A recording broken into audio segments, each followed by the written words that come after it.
My head was pounding and my whole body hurt like hell. I felt something heavy pressing down on my chest, crushing me so hard I could barely breathe. I tried to push it off with my hands, but I had no strength at all. I thought I was dying. The last thing I remembered was being hit by an explosion. That bastard Qingyu betrayed me after everything I did for him. I swore if I survived, I would tear him apart. I forced my eyes open. The moonlight was dim, but I could see a man's face right above me. And what a face it was! Sharp jawline, perfect features, thin lips. Every detail hit my weak spots perfectly. I figured this was heaven's farewell gift. If I was going to die anyway, at least I got to see a gorgeous man before the end. Worth it. My heart started racing. I told him he was beautiful. I offered him all my money, my phone password, my bank passwords, everything. He could have it all. But the man was furious. He grabbed my wandering hands and pinned them above my head. "Shut up," he roared. "Say one more word, and I'll stuff your mouth." His voice was so deep and attractive. Even though he was scarier than any target I had ever assassinated, I loved it. I'm weak for a good face and an even better voice. When my targets had nice voices, I always let them live a little longer. I gave up struggling, surrendered with both hands up, and just admired the beautiful man above me until everything went black. I don't know how long I was out, but when I woke up again, pain hit me everywhere. Not the sharp, tearing kind from before, more like my whole body had been run over by a truck. Wait, wasn't I supposed to be dead? I opened my eyes and saw a wooden ceiling, lime white walls, and a portrait of a great leader hanging on the wall, the kind you only see in old photos from decades ago. Where am I? I'm not dead. I jumped up in shock and looked around. The room was about 15 square meters. There was a bunk bed frame, an old 5-drawer dresser, a painted wooden wardrobe. None of this was mine. Then I looked down at the red floral blanket covering me, and at the white bedsheet underneath. My jaw dropped. I didn't just hallucinate that man. I had actually transmigrated, and I really did. With that handsome guy? I had been so busy making money my whole life that I never even touched a male model's hand.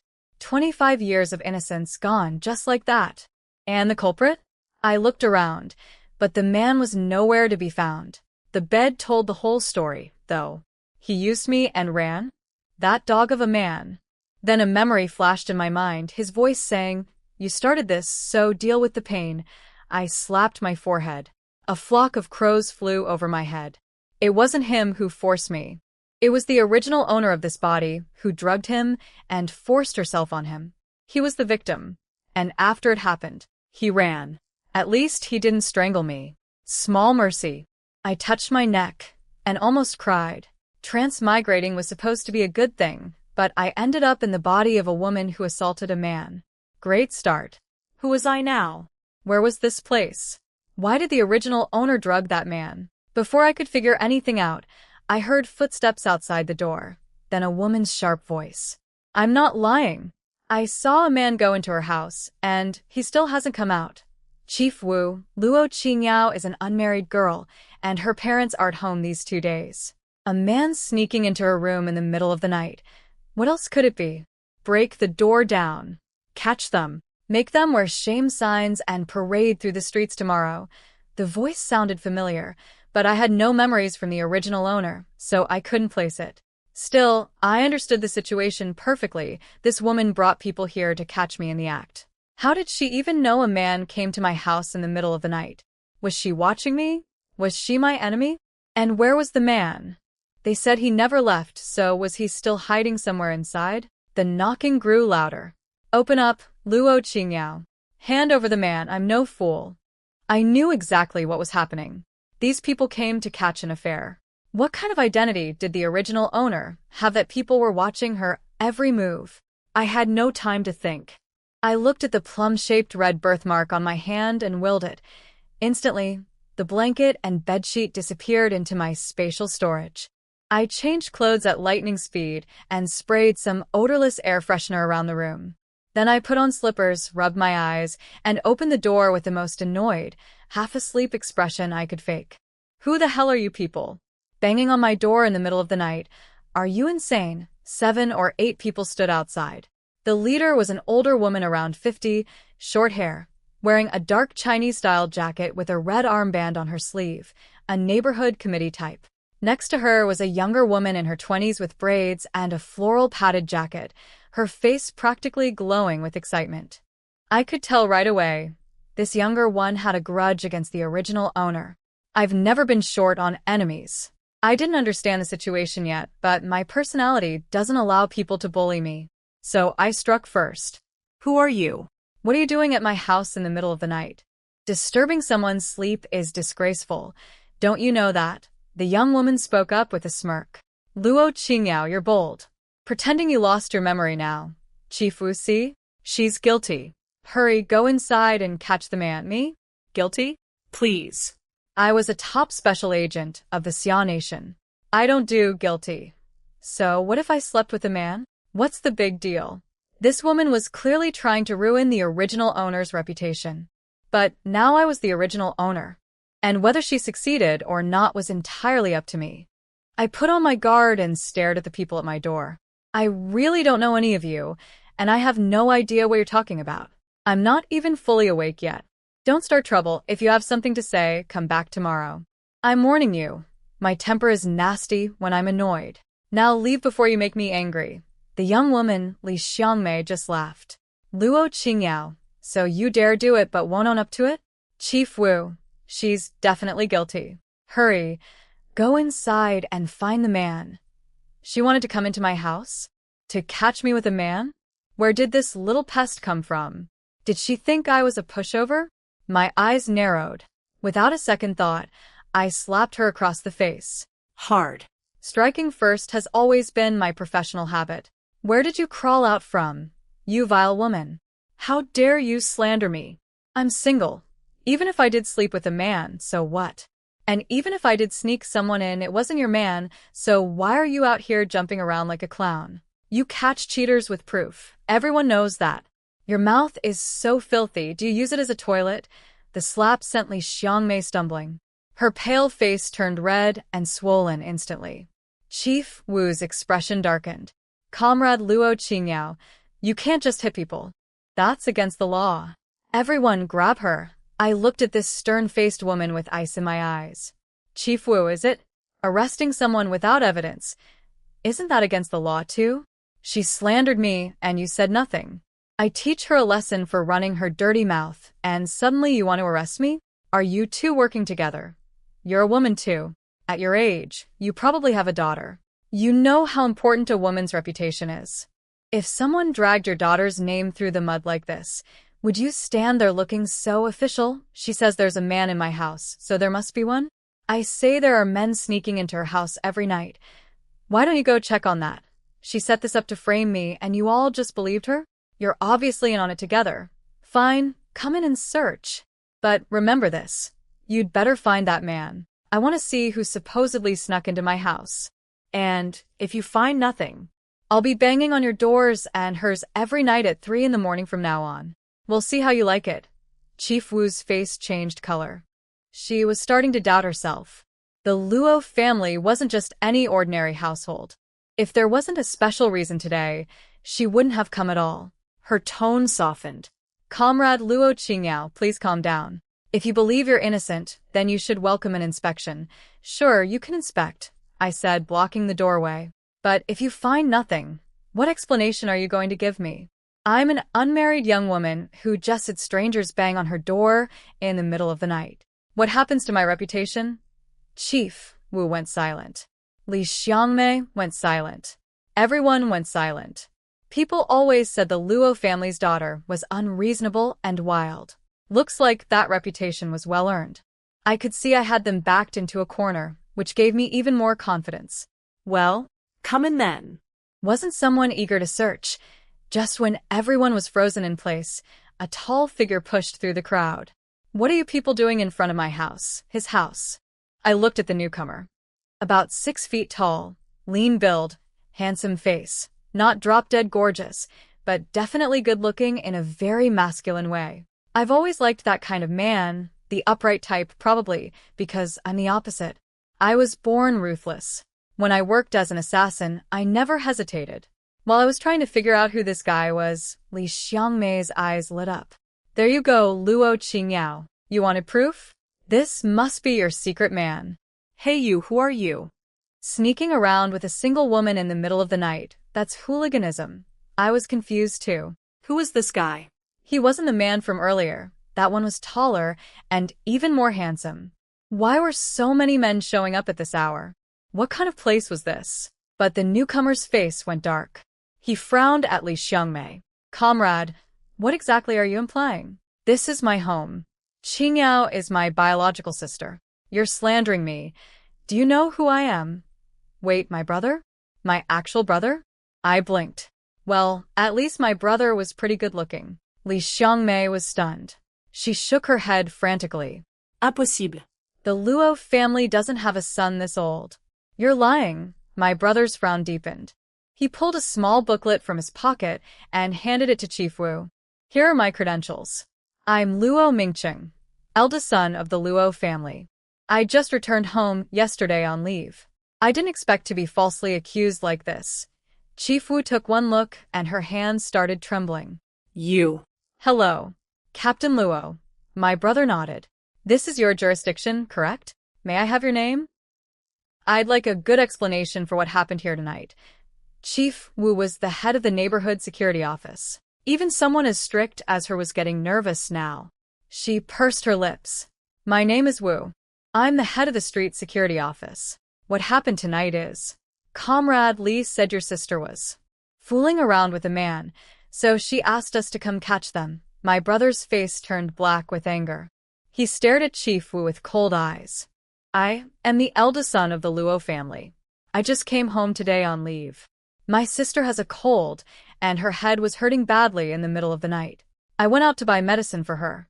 You people are slandering an innocent woman's reputation. Are you trying to destroy her life? I want a proper explanation. Otherwise, I'll take this matter to the City Revolutionary Committee. We soldiers sacrifice everything for our country and our people at the front lines, but we can't even protect our own family back home? What's the point of it all? My eyes lit up when I heard that. This brother of mine was pretty impressive. Chief Wu got even more anxious. Military people, she couldn't afford to offend them. She blamed Li Xiangmei in her heart. If it wasn't for that woman, she wouldn't be out here in the middle of the night on some wild goose chase. She decided right then.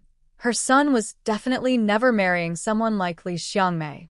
Chief Wu looked at my brother seriously. Comrade, don't worry. I will give you a proper answer. Then she turned to the crowd. Everyone go home. Thank you for coming out. This is my responsibility. Go rest and I'll investigate tomorrow. The moment she said that, everyone turned and practically ran away. Li Xiangmei wanted to argue, but one look at my brother's icy stare sent her running too. Yao Yao.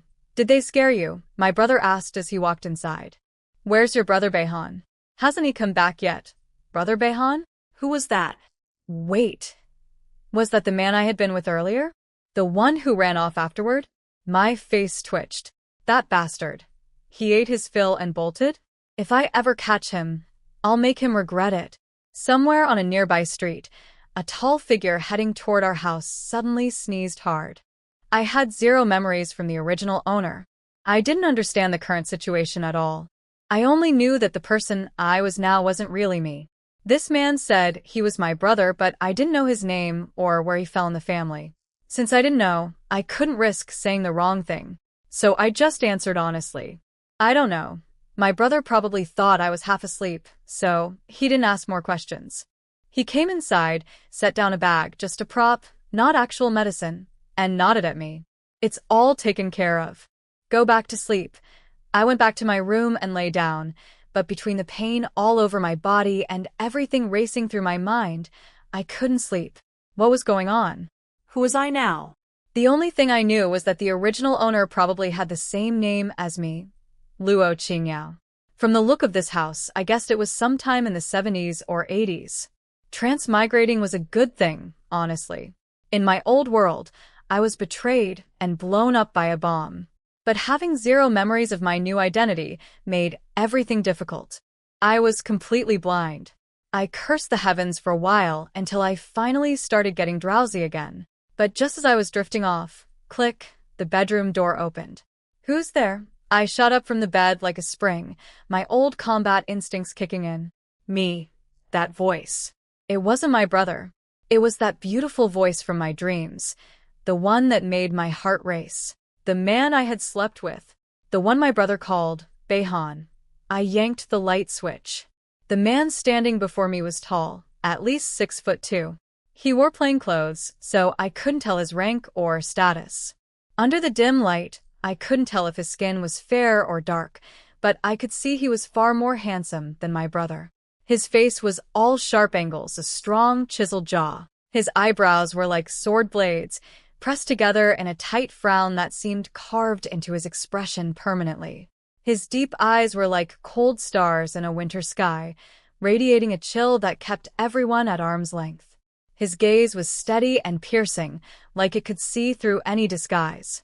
His nose was straight and high like a steep mountain ridge. His thin lips were pressed together tightly, showing a kind of fierce determination. As for his body, no need to guess, definitely a solid 8-pack under that shirt. But no matter how handsome a man was, if he pulled up his pants and ran, he wasn't a good man. "Didn't you run away?" I snapped. "What are you doing back here? Even if I was the one who forced him, why did he come to my house in the first place? If he never came, none of this would have happened." I didn't know the full truth of what happened. I wasn't sure if it was my fault or not. But the man had obviously been hiding somewhere during the whole commotion earlier, and just thinking about that made me angry. So my tone wasn't exactly friendly. He paused for a moment when he heard me. Then his voice came, flat and cold as ice. "Comrade Luo, don't wrongly accuse me. You're the one who schemed against me. But since I ruined your innocence, I won't run from responsibility. The dose you gave me tonight was too strong. I couldn't control myself, and you got hurt because of it. You deserved it, but I'm also at fault for not holding out. Here's some medicine I bought for you. Treat your injuries so you can still go to work tomorrow." Your plan worked. Once I finish this mission, I'll go back to the army and file a marriage report. He was schemed against? By the original owner? I scratched my head. Military men usually don't lie. The original owner was insane. She actually drugged a real soldier. Was the situation really what I thought? The original me fell for her brother's comrade and forced herself on him? What a catastrophic start to my new life. I wanted to slam my head into a wall. I didn't understand anything about the situation yet, so I kept my mouth shut. Everything could wait. I took the medicine and was about to close the door when something cold ran across my bare foot. "Ah!" I screamed and jumped, then tripped on something. Careful, he moved on instinct, reaching out and pulling me into his arms. At the same time, my hands grabbed onto his chest for dear life.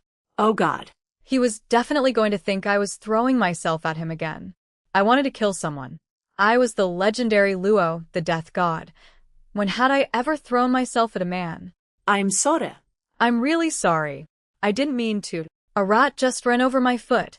I'm terrified of those cold, squirmy things. During a mission in my past life, the enemy locked me in a rat hole for 3 days and nights. I fought rats the entire time. When I got hungry enough, I even ate them raw. I'm not exactly afraid of rats, but since then I've had a shadow in my heart. I've mostly gotten over it, but sometimes my body still reacts on its own. He looked down at me with those icy eyes. "Then can you let go of my clothes now?"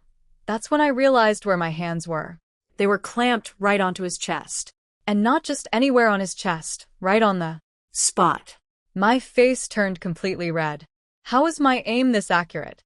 Why was I always half a step behind in this new world? I wanted the earth to swallow me.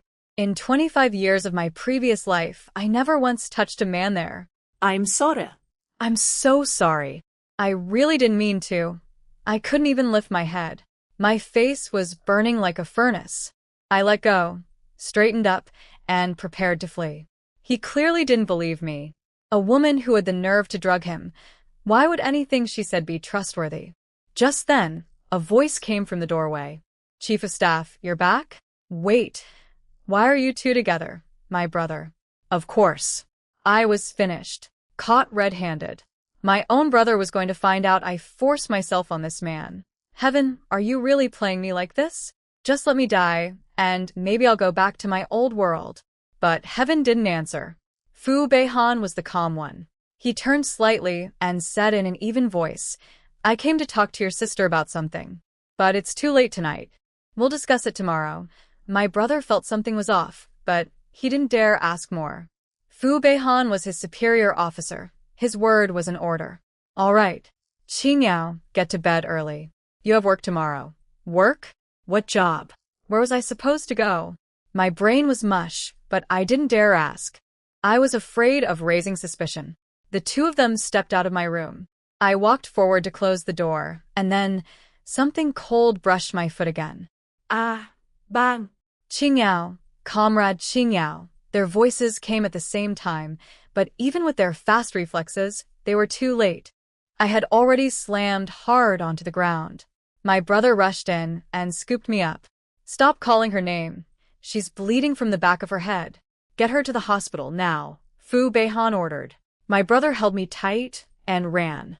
Chief of Staff, my cover identity can hold up under scrutiny. I'm taking her to the hospital. I'll need to request leave from the mission. Fu Beihan nodded. Go. Special circumstances, special measures. The other teams have already arrived at their positions. I'll handle the work. Get her to the hospital. Saving her life comes first. My brother carried me out the door, remembering to switch off the living room light on his way out. Fu Beihan didn't leave right away.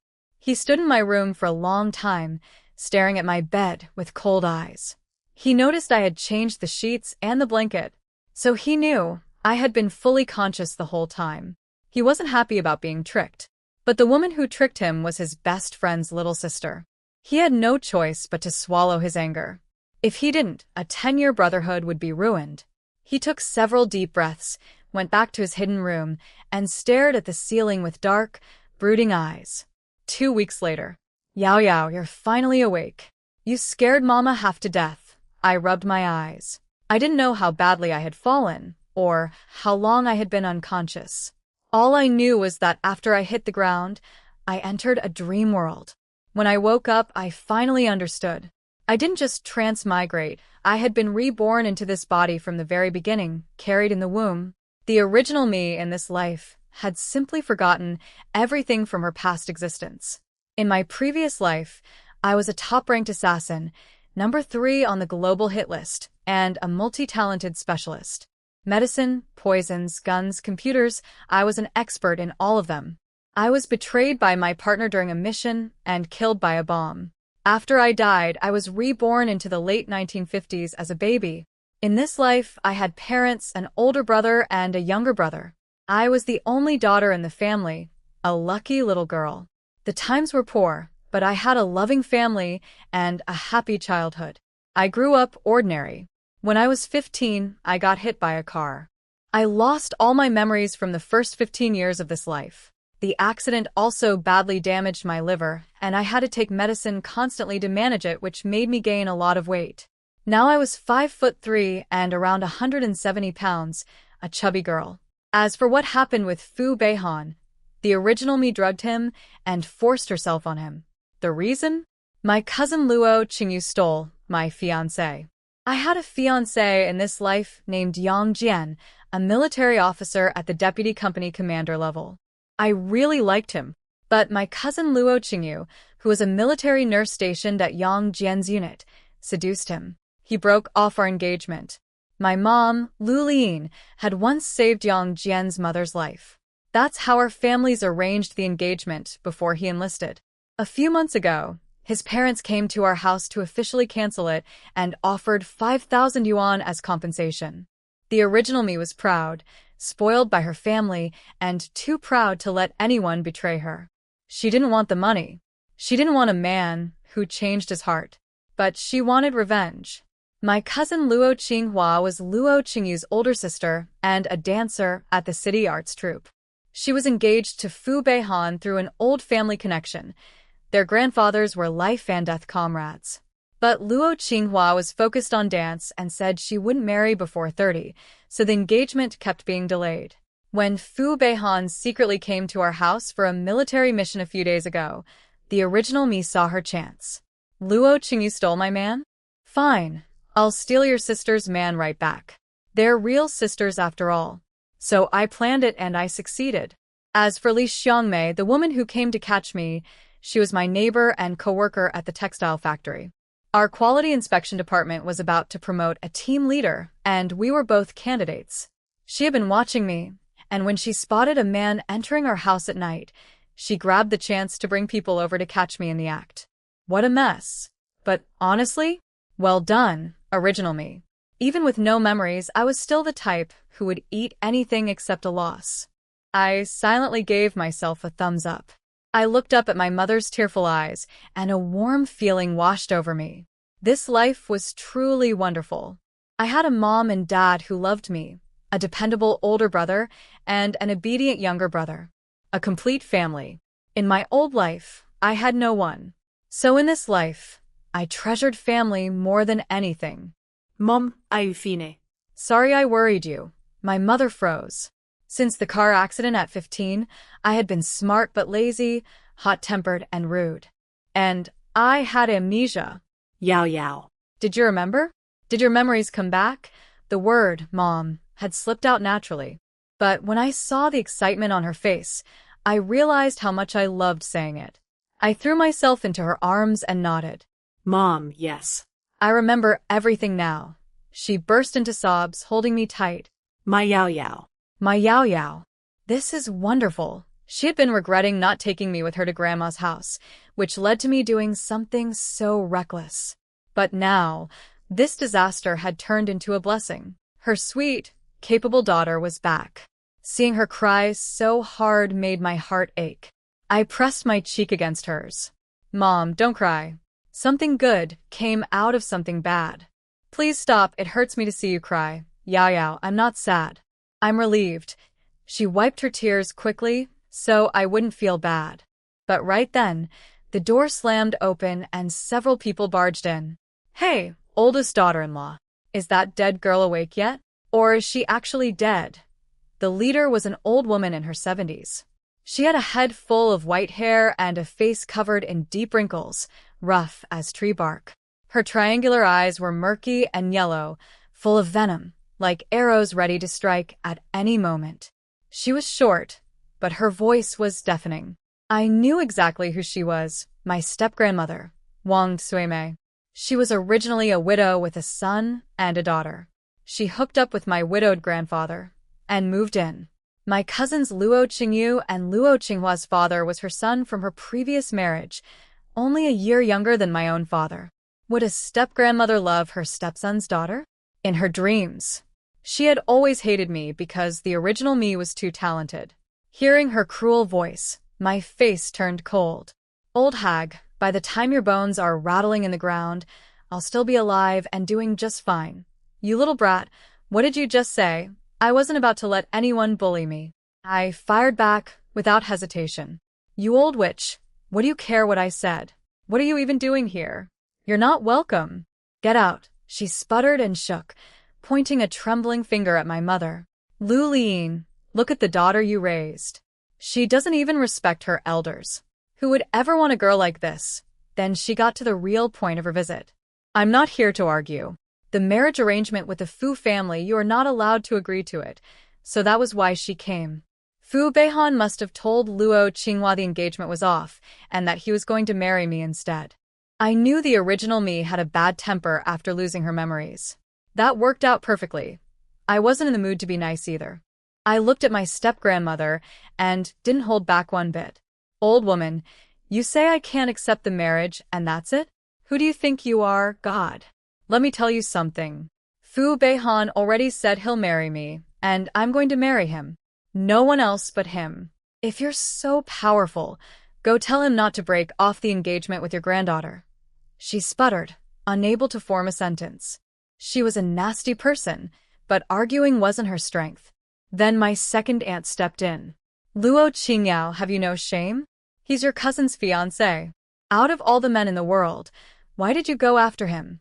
I smiled sweetly at her. Second aunt, so when I take my cousin's fiancé, I have no shame? Then what about when your daughter Luo Qingyu stole my fiancé? How come you had nothing to say about that? You're a leader at work. How can you be this hypocritical? If I'm shameless, I learned it from your daughter. And they say parents are a child's first teacher. So, I guess you're the grandmaster of shamelessness. She was speechless. She hadn't expected me to become so sharp-tongued after a fall. Qingyu and Yang Jian fell in love freely, she snapped. This is a new society. Arranged marriages are outdated. I laughed even harder. Second aunt, Beihan and I are also in love freely. He fell for me at first sight. He couldn't resist me. It was mutual and passionate. You said it yourself. Arranged marriages are old-fashioned and should be abolished. Beihan and I are true love. She nearly choked. You dare say that? Look at you, built like a pig. A man like Fu Beihan could never be attracted to someone shaped like you. Using my weight against me? I've never been the type to care about face, and I'm definitely not a nice person. I was born wicked, and I've killed more people than she's met in her life. Bully me? Not a chance. I gave her my most flirtatious smile. Second aunt, you're not Beihan, so how would you know he doesn't like curvy women? If he didn't want me, why did he go to your house to cancel the engagement and come to mine to propose? He told me he loves my soft, chubby body, says I'm comfortable to hold. Your daughter is all skin and bones. He said hugging her would poke him. Maybe you should go home and fatten her up. She was jumping up and down with rage. You shameless girl. What man in the world would like a fat girl like you? The angrier she got, the calmer I became. You're not a man and you're not Fu Beihan, so how would you know? Besides, so what if I'm fat? Am I eating your rice? Honestly, what's so great about being skinny? Nothing but bones and skin, uncomfortable to sleep next to. Look at your chest, flatter than a drying yard. Look at your wrinkles, deeper than tree bark. What man would want that? My dear second aunt, your own husband already found another woman. Haven't you figured it out yet? That did it. She nearly fainted. Her husband had cheated on her years ago with a woman much bigger than me. Big chest, big everything. It had made her so angry she coughed up blood at the time. And now her own niece was using it against her. She pointed a shaking finger at me. You shameless you old, ugly coward that nobody wants. I fired back instantly. Staying quiet has never been my style. She clutched her chest, about to collapse. Realizing she couldn't beat me, she turned on my mother. Sister-in-law, is this how you raise your children? My mom had wanted to jump in for a while, but I had held her hand to keep her out of it. I wanted to handle this myself. Now it was her turn. Mom glanced at second aunt coolly. You're saying I can't raise children? Can you? At least none of my 3 kids have broken the law. What about yours? One son convicted of assault, the other running around as a street thug. You have the nerve to lecture me? Before you talk about my parenting, check if your own face is still attached. Second aunt had nothing left to say. Seeing her mother getting destroyed, Luo Qinghua finally stepped forward. She looked at me with a sincere expression and spoke gently. Yao Yao, I know Qingyu wronged you. You forced Beihan to marry you just to get revenge, right? But Yao Yao, it was Qingyu who hurt you, not me. We're family, we're sisters. I love Beihan so much. Please, I'm begging you, let him go. She actually wanted to kill me, but she didn't dare. My maternal grandfather had been a powerful local leader with connections everywhere. Her side of the family had lost their backing after their grandfather died. She even got into the arts troupe through my grandfather's connections. Since she couldn't use force, she went with the pitiful act. Wrong move. Sisters? I looked at her with pure mockery. Luo Qinghua, are you a 30-year-old green tea? Because you reek of it. If we're truly sisters, where were you when your sister stole my fiancé? You didn't say one fair word. In fact, I remember you saying something back then. The one who isn't loved should be the one to let go. Well, that's rich. And you say, you love Fu Beihan? Don't make me laugh. If you really loved him, you would have married him years ago instead of pushing the wedding back again and again. You don't love him, and he doesn't love you. Just let go already. Luo Qinghua had nothing to say. She knew I was right. She really did say those things back then because her sister wanted Yang Jian. Yang Jian's family had status in the city. His father was in politics, and Yang Jian himself was handsome, educated, and doing well in the military. In their eyes, a girl like me, fat as a pig, didn't deserve such a fine man. Qinghua held back her murderous impulse and squeezed out a few tears. She shook her head pitifully. That's not how it is. Yang Jian broke off the engagement because he stopped liking you. I didn't want to marry early because of my career, not because I don't love Beihan. I'm a dancer, Yao Yao. Once a dancer gets married and has children, she can't perform anymore. I do love him. I just wanted to focus on my career first. Please give him back to me. I almost laughed out loud. Luo Qinghua, you're really something. If you love Beihan, then what about your dear brother Zifeng?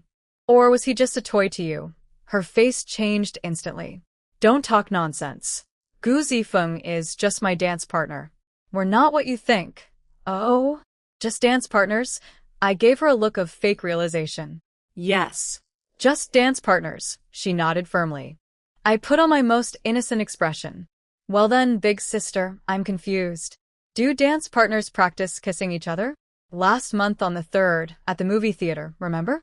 They were showing that romance film. You two kissed several times and you were really into it. People around you were calling you shameless.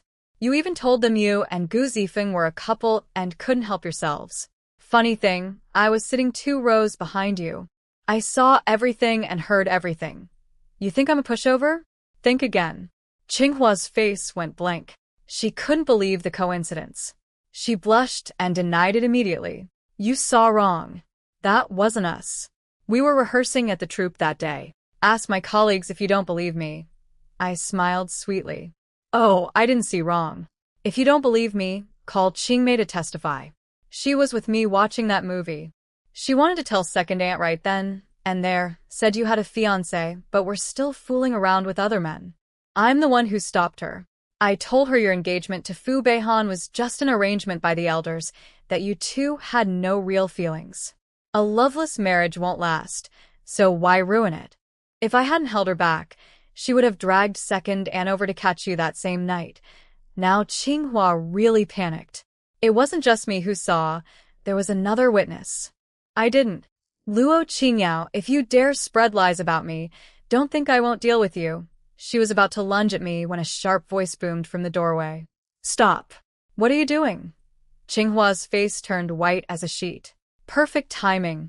I saw the figure at the door and immediately put on my best about to cry face. Beihan, Qinghua went to the movies with her dance partner, and they were kissing. Qingmei and I both saw it. She said she had a fiancé, but was still messing around. So shameless. Now that I've exposed her, she wants to hit me. Fu Beihan froze in the doorway. That soft, Beihan, combined with my chubby face covered in tears, completely short-circuited him. Qinghua's mind went blank. She wanted to murder me. The sudden shock sent her blood pressure through the roof, and she collapsed on the floor with a thud. Qinghua, wake up.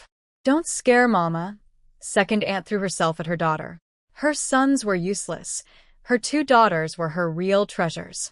My brother and Fu Beihan walked in wearing their military uniforms, faces calm as strangers passing on the street. Second aunt, you should call a doctor quickly, my brother said.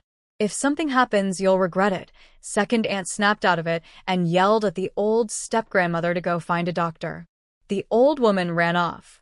Fu Beihan couldn't pretend he didn't see this. He looked at second aunt and spoke coolly. Auntie, I thought I made everything clear yesterday. I didn't expect you to come here and cause trouble. I'm marrying Comrade Qingyao of my own free will. Please don't come looking for problems again. Otherwise, I might change my mind. When she tried to argue, he raised his hand. Don't say any more. It's pointless. Your son's sentence was reduced by 5 years. As long as he behaves well, he'll come home early. Otherwise, he might spend the rest of his life in there. Second aunt knew this was a threat, but she didn't dare talk back. Her eldest son had been sentenced to 20 years for attempted assault. The victim had powerful connections, and no amount of her family's efforts had shaved off a single day. When Fu Beihan came back, she had begged him, crying to help. He agreed, on the condition that they accept the broken engagement. The Fu family had the power to reduce or increase that sentence. For her son's sake, second aunt shut her mouth. We were in the hospital ward. Doctors and nurses rushed over quickly. Seeing Qinghua's terrible color, they loaded her onto a gurney and wheeled her to the next room. Second aunt and the old step-grandmother followed. But before leaving, the old woman glared at our family with pure hatred. Lu Liyin, your whole family better remember this. If anything happens to Qinghua, I'll never let this go. Nobody paid the old woman any attention. Our side of the family and the second branch hadn't gotten along for years because of that step-grandmother. Yao Yao, you're finally awake. Does anything still hurt? My brother walked over to my bed, looking worried. Brother, I'm fine. Did you finish your mission? Now that my memories had come back, I knew he and Fu Beihan had been here on a secret operation. Yes, it ended 3 days ago. We spent 2 months on it. The higher-ups gave the whole team 10 days of leave. Now that you're awake, I can relax. Then my brother looked at Mom. Mom, I came back with Chief of Staff Fu to formally propose. His marriage report has already been approved. He wants to hold the wedding during this leave. Mom was worried I might be pregnant. If I were unmarried and pregnant, my life would be ruined. So she nodded eagerly. Good. Chief of Staff Fu, I'm sorry. It's Qingyao who is foolish and dragged you into this. Fu Beihan's feelings were complicated. Honestly, he wasn't very interested in women. He'd been engaged to Luo Qinghua since childhood but had only visited our home twice. When Qinghua said she wouldn't marry before 30 because of her career, he didn't care at all. By every measure, Qinghua was better than me. She was a dancer with a nice figure and pretty face. And me? A pudgy girl at 170 pounds. But no matter how lacking I was still his best brother's little sister. Marriage and children were just part of life to him. His eyes were only on his career. It didn't matter who he married. Since he'd taken my innocence, he'd marry me. He shook his head at Mom. Auntie, it's all right. My own willpower wasn't strong enough either. Please just call me Beihan from now on. You and Uncle can rest easy. After Qingyao and I marry, I'll respect her, help her, protect her, and take responsibility for the family. My parents are too far away to come right now, so I hope you can forgive that. Mom had barely been able to hold her head up since learning I drugged Fu Beihan. But she also knew exactly why I did it, revenge. If Luo Qingyu hadn't stolen Yang Jian, I never would have done something so crazy. Mom hated Luo Qingyu for it. She gave a bitter smile. It's fine, Beihan. We're the ones who owe you. Thank you for accepting Qingyao. As her mother, I'm grateful. Fu Beihan opened an envelope and handed it to Mom. Auntie, let's not talk about all that anymore. This is my savings from years of salary and bonuses. There's 500 in cash, and the rest is in a bank book, 13,700 yuan total. Here are also some ration tickets for buying the 3 rounds and a sound and other goods that require coupons. I don't really understand that stuff, so I'll leave it to you. How much? 13,700 yuan? My jaw dropped. This man was rich. In this era, that amount was like over 1 million yuan decades from now. It wasn't that I'd never seen money. In my past life, I had plenty. But in my current identity as an ordinary person, this was a fortune. And a man who hands over his money? That's a good man. This guy wasn't bad at all. Mom was stunned too. Dad was the deputy factory director of a 10,000-worker steel plant and only earned a little over 100 a month. Mom earned even less, under 100. Rural substitute teachers only made 28 yuan a month. Over 13,000? She couldn't even wrap her head around it. She waved her hands frantically. No. Beihan, it's too much. 500 is more than enough. Take the rest back. But Fu Beihan didn't come from a poor family. This money was nothing to him. Over the years, aside from helping struggling comrades, he'd saved everything. Money was never what mattered most to him. Brotherhood was. Andy, since Qingyao and I are getting married, she should manage the money. I'm often away on missions, and keeping it with me isn't convenient. Please take it. Mom sighed inwardly. What a fine young man. Too bad my daughter wasn't a match for him. I used to be pretty, actually. My features were good, but the weight ruined everything. The saying was true. Being pale covers many flaws, but being fat destroys them all. I wasn't the smart, beautiful, obedient girl I'd been before the accident. Watching Mom's complicated expressions, I wanted to say, "Mom, I'm the main character here. Don't I get a say in my own marriage?" But I knew I couldn't refuse. If I did, Mom and Dad would worry themselves sick. In this era, a woman's reputation was everything. If word got out about what happened, the consequences would be catastrophic. Not for me, I could handle it, but my parents couldn't. Dad was a factory leader hoping to compete for the director position.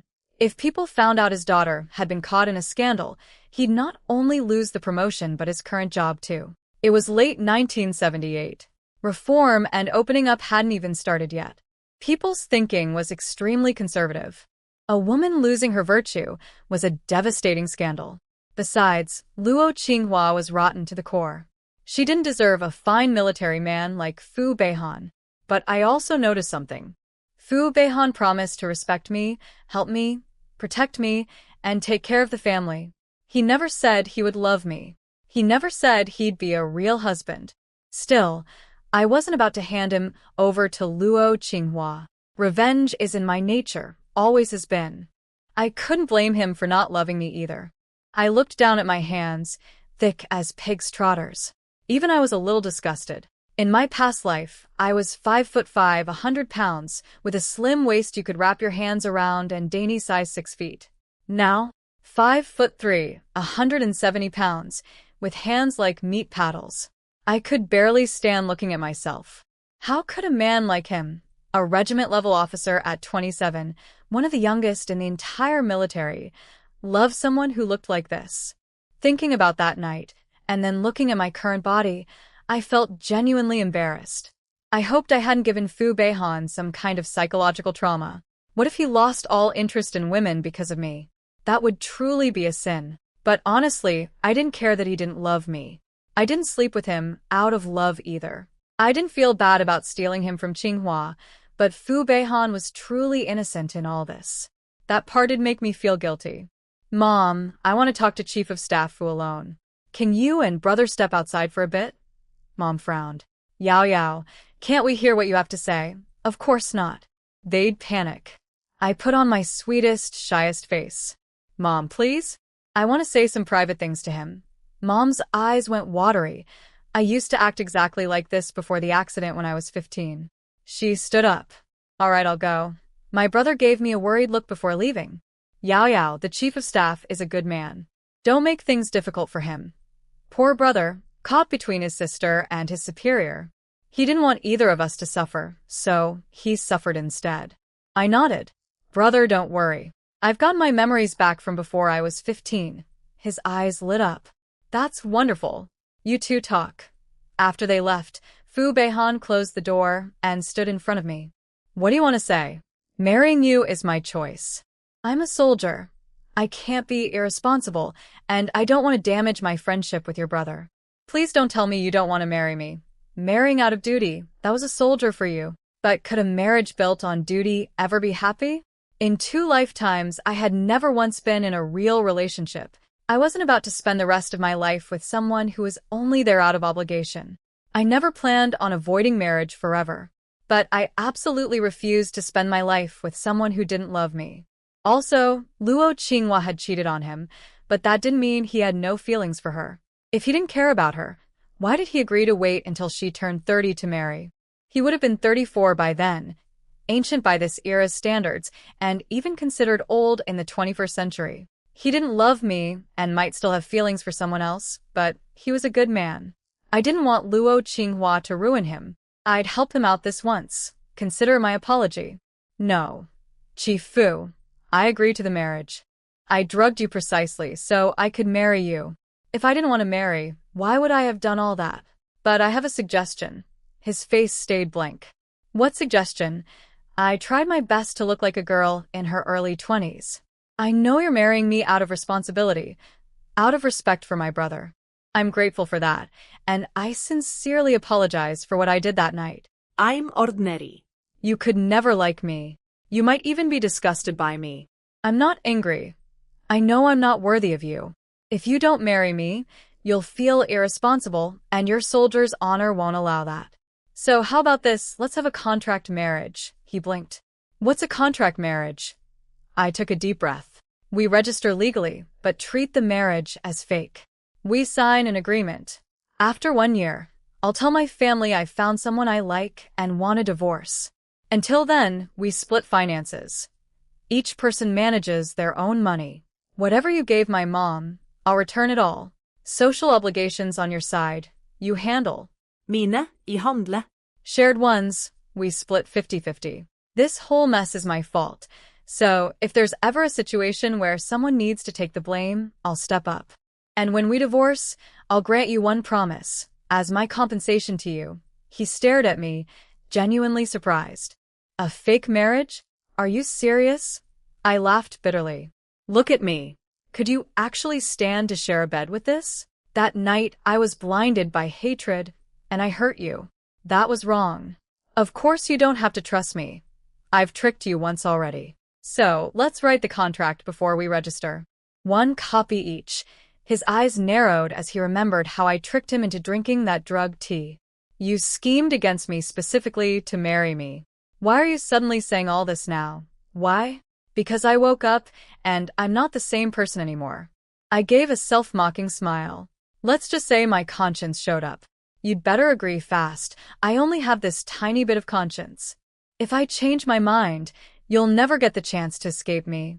Can you really tolerate looking at this body for the rest of your life? He went quiet. Then he spoke. Luo Qingyao, I meant what I said. I'm marrying you sincerely. I'll never love you, and I won't share a bed with you again. But I'll respect you and take care of you, as long as you're reasonable. What generosity. I wanted to say, well, thank you for your noble sacrifice, sir. But it was true. I was the one who forced myself on him. I had no ground to stand on. Chief of Staff Fu. That night, I truly lost my mind to hatred. A loveless marriage can't last forever. You're a good person, and I can't ruin your chance at real happiness. This is my sincere wish. Please grant it. Otherwise, I'll spend the rest of my life drowning in regret. Fu Beihan looked at me for a long moment. After I sobered up, I guess I wasn't as hateful as before. But I could tell his feelings were complicated. Being used like a breeding pig wasn't something any man could easily get over. He pushed down his discomfort and nodded. Fine. If you insist, we'll do it your way. But I won't be the one to file for divorce. If we split, it'll have to come from you. It was too early to talk about that. If he ever met someone he truly loved someday, he wouldn't be saying this. But I didn't press the point. I changed the subject. Then take the money back. I don't need it. He didn't argue and put it away. So, after we marry, are you coming to the base with the army? A fake marriage, and I'm supposed to follow him to a military base? No way. Not going, I blurted out without thinking. That was fine by him, too. He knew how good-looking he was and how many female officers and soldiers liked him at the base. If I went there looking like this, I'd be drowned in their gossip. Then what are your plans? He asked. I'm going to take the college entrance exam. He looked at me in surprise. You want to go to college? Yes. I smiled and nodded. The national exam has been restored, and I used to be an excellent student. My current job isn't what I want to do. I want to go to college and find work I actually enjoy. What kind of work? Pharmaceutical research and development. He raised an eyebrow. That was admirable work, good for the country and the people, but it meant getting into medical school, which had very high admission scores. He reminded me gently, medical school has tough requirements. You've been out of school for years. Can you really do it? I was a genius from the 21st century. A college exam from 1979? Please. I smiled confidently. Don't worry. I was always a top student. Once I'm out of the hospital, I'll start studying. There are still several months until the exam. Plenty of time. I actually wanted to take this year's July exam, but wasn't prepared. Next year, I'll definitely ace it. I'm going to aim for the top score in the province. His face twitched. Top score in the province? He clearly thought I was blowing hot air. But he was too polite to say so. After all, I was his best friend's sister. All right then. I hope you get what you want. If you need any help, just ask. He didn't believe me. That was fine. In a few months, he'd see for himself. Whether he believed me or not had nothing to do with my abilities. Sure. If I need help, I'll come to you. We spoke quietly enough that Mom and my brother couldn't hear us through the door. When Fu Beihan walked out, Mom was practically pressed against the door, trying to listen. Do you know what they talked about? She asked my brother anxiously. No. But don't worry, Mom. Yao Yao has a good head on her shoulders. My brother wasn't just saying that. Before the car accident at 15, I was smart, affectionate, and always in the top 3 at school. It was only after the accident, when the medication made me fat and everyone mocked me, that I completely changed. Now that my memory was back, he believed the old me had returned too. In his heart, the pre-accident me was absolutely worthy of his best friend. Mom couldn't help worrying, though. I was her only daughter out of 5 pregnancies, 3 children survived, and I was the sole girl. When I was born, my maternal grandfather, who'd been seriously ill, suddenly recovered. The whole Liu family believed I was a lucky star. And they weren't wrong. During the famine years, I always had strange luck. If I went to the countryside, I'd find a rabbit that had knocked itself dead running into a tree. If I went fishing, nobody else could catch a thing, but whoever sat next to me would reel in one big fish after another. It was so strange that the family never told anyone about it. Even after losing my memories, I was still sharp, just lazy and bad-tempered. Both sides of the family had been worried sick. Now that I was better, Mom finally relaxed a little. Cheng'er, Beihan seems like a good man. I hope Yarao treats him well, and they have a good life together. My brother believed that with my memory back, I would. Meanwhile, in the room next door, Luo Qinghua woke up. Grandma. Mom. I have to get Fu Beihan back. The old step-grandmother and second aunt both wanted that, but how? The old woman sighed. Qinghua, it's not that we don't want to help. When Beihan came to break off the engagement yesterday, he was very clear. He's determined. He didn't even ask for the bride price back, and he got your brother's sentence reduced by 5 years. How are you going to fight that? Qinghua was furious. Why didn't you call me back yesterday when he came to discuss breaking it off? If I'd been there, I never would have agreed. The old woman shot back. You know what your brother's life is like in prison. I told you to marry Beihan early, but you wouldn't listen. If you'd married him sooner, would any of this have happened? The engagement is broken now. I have no way to fix it. Second aunt blamed her daughter too. This marriage had been arranged through her late father's connections. The Fu family wasn't ordinary. They'd pushed for the wedding multiple times, but Qinghua kept insisting on waiting until 30. The Fu family had warned them, if she didn't marry soon, they'd cancel the engagement. Only Fu Beihan's indifference kept it alive this long. Now that the engagement also helped reduce her son's sentence. With her father gone, who could help Qinghua anymore? But seeing her daughter's bitter, unwilling face, second aunt softened. She took Qinghua's hand. Your grandmother's right. There's no turning this around. In a few days, Beihan is marrying that girl. You're beautiful and talented. You'll find someone even better. Listen to me. Stop thinking about him. I didn't know it at the time, but in the room next door, Luo Qinghua was already plotting to kill me.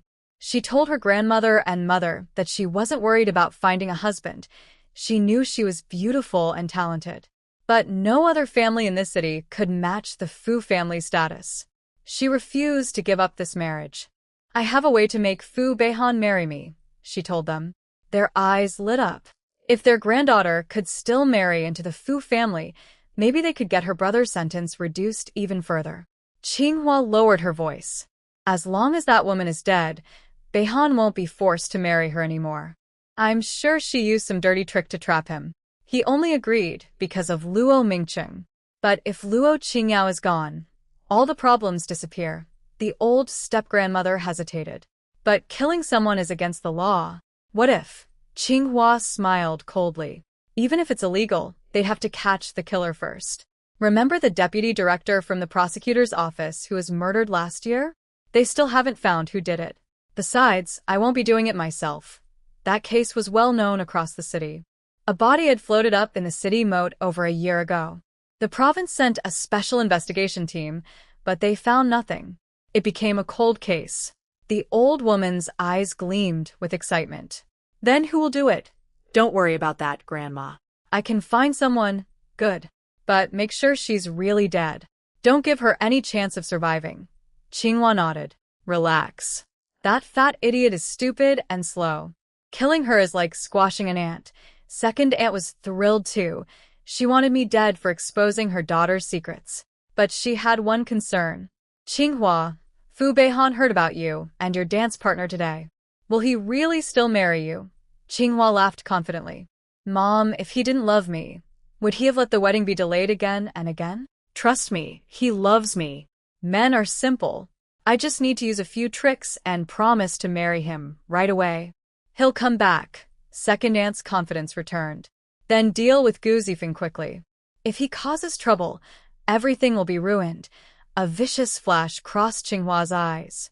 If he doesn't behave, I'll get rid of him too. No, second aunt stopped her. You can't kill two people at the same time. That would be too suspicious. We'll handle Gu Zifeng separately. The truth was, Qinghua didn't even like Fu Beihan. He was cold and never sweet-talked anyone. The man she actually loved was her dance partner, Gu Zifeng. But what she loved more than any man was the Fu family status. She had been delaying the wedding all these years, so she could enjoy her love affair before marrying into a powerful family. The dance partner gave her romance, but he couldn't give her prestige. Now that things had changed, she decided men were everywhere, but a chance to marry into a high-status family didn't come often. Mom, do you believe in love? She asked. Second aunt thought about her own life. Her family had been better off than the Luo family, but she married for love and ended up betrayed. Love was worthless. Fine. I'll support whatever you decide. But Gu Zifeng has to wait, and it can't happen here. Qinghua agreed. Don't worry, I know what I'm doing. Let's go home. Get some money ready, a lot of it. Fu Beihan's base is far away, and they'll probably get married in the next few days. We have to move fast. If she follows him to the army, killing her will be much harder. Second aunt nodded. I'll go handle the discharge paperwork. Just as she said that, there was a loud bang outside the door. Who's there? Second aunt rushed out.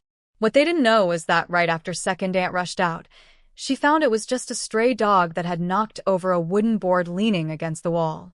She relaxed and went back inside, closing the door.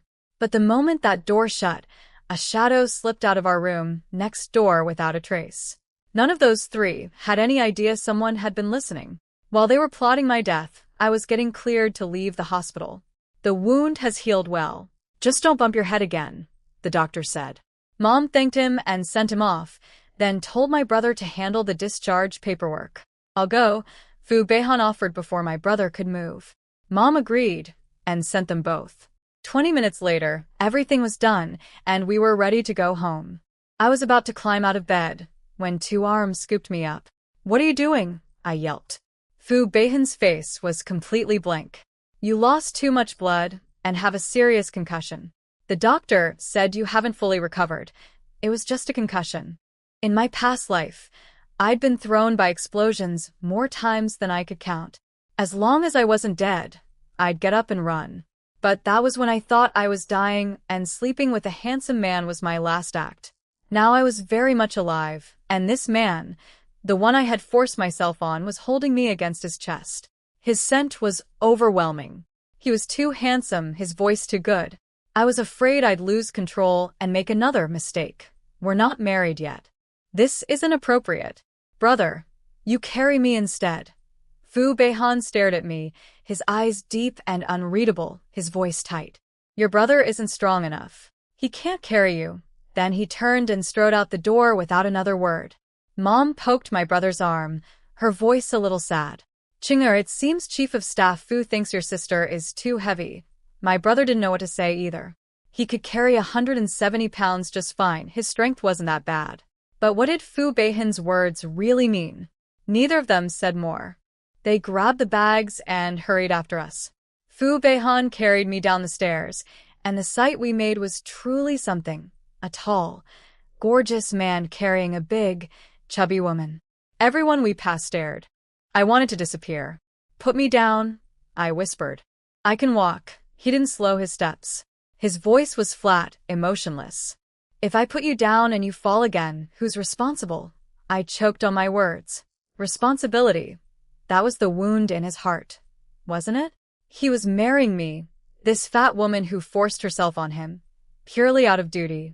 For a man like him, it had to feel like a humiliation. He was doing this for show, for my mother and my brother. I felt genuine guilt. If our positions were swapped, I could never trade a lifetime of happiness for the sake of responsibility. So I stopped struggling. And when I spotted Luo Qinghua standing at the hospital entrance, I threw her my sweetest, most triumphant smile. Her face turned black with rage. "Mom, if I don't kill her, I'll never sleep again," she hissed. The old step-grandmother and second aunt clenched their fists, glaring at me in Fu Beihan's arms like venomous snakes. "I've already sent a telegram to your sister," second aunt murmured. "I'll get you the money." Qinghua stared at Fu Beihan's retreating back for a long, long time.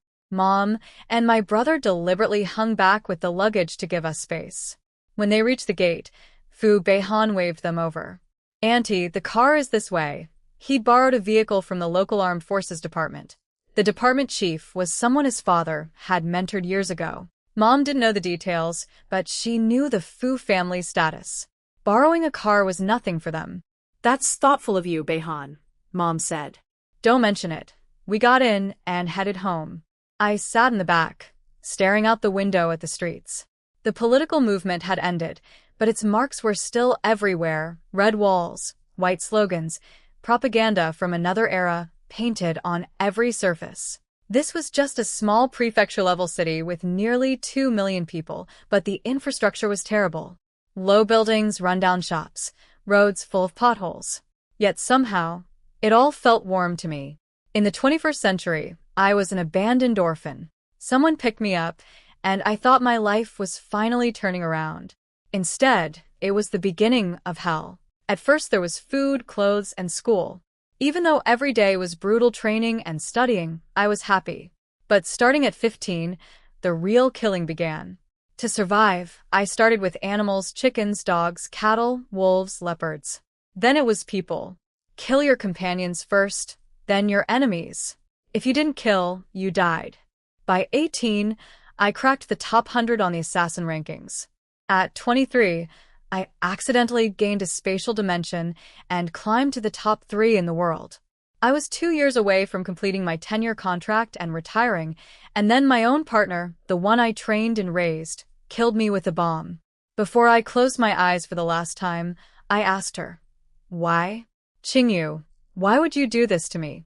I treated you so well. Why did you betray me?" She smiled and said, "Because I like the captain, and he only has eyes for you." She killed her savior over a man. Human nature was truly terrifying. Thinking about that, I suddenly remembered someone from this life, my former fiancé, Yang Jian. My impression of Yang Jian was frozen at the time before I lost my memory. He was 17, about to join the army.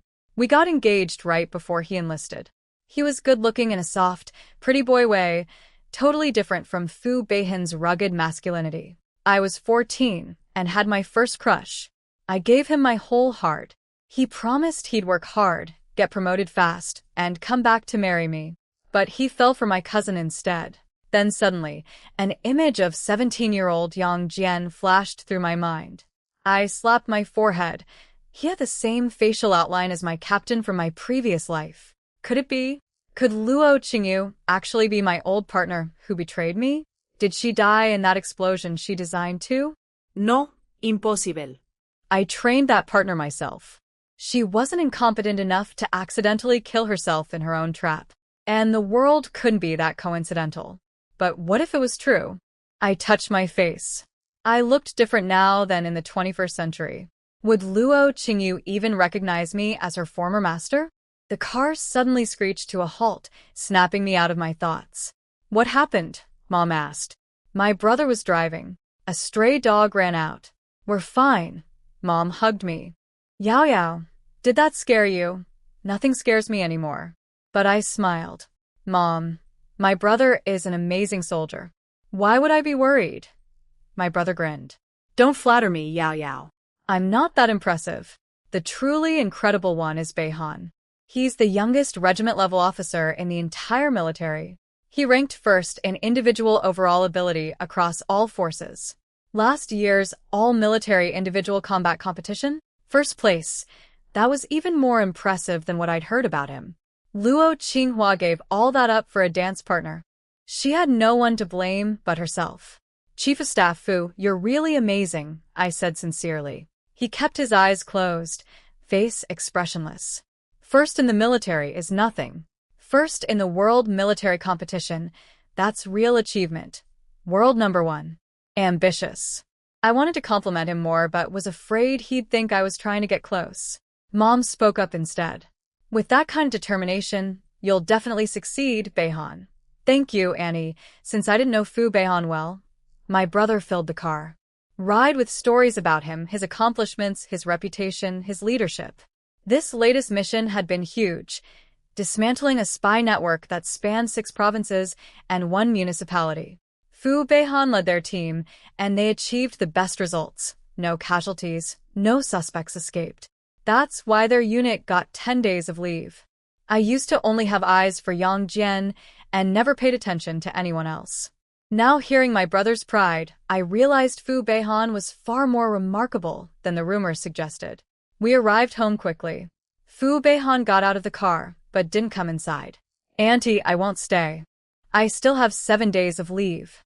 Pick a date, and Comrade Xing Yao and I will go register. Mom wasn't about to let such an impressive son-in-law slip away. She believed that once my memory was back and I lost the weight, I'd absolutely be worthy of him. Beihan, why not stay here instead of the guest house? He declined politely. I'll stay at the Armed Forces Department. I need to catch up with some comrades over the next couple of days. Mom sighed but didn't push.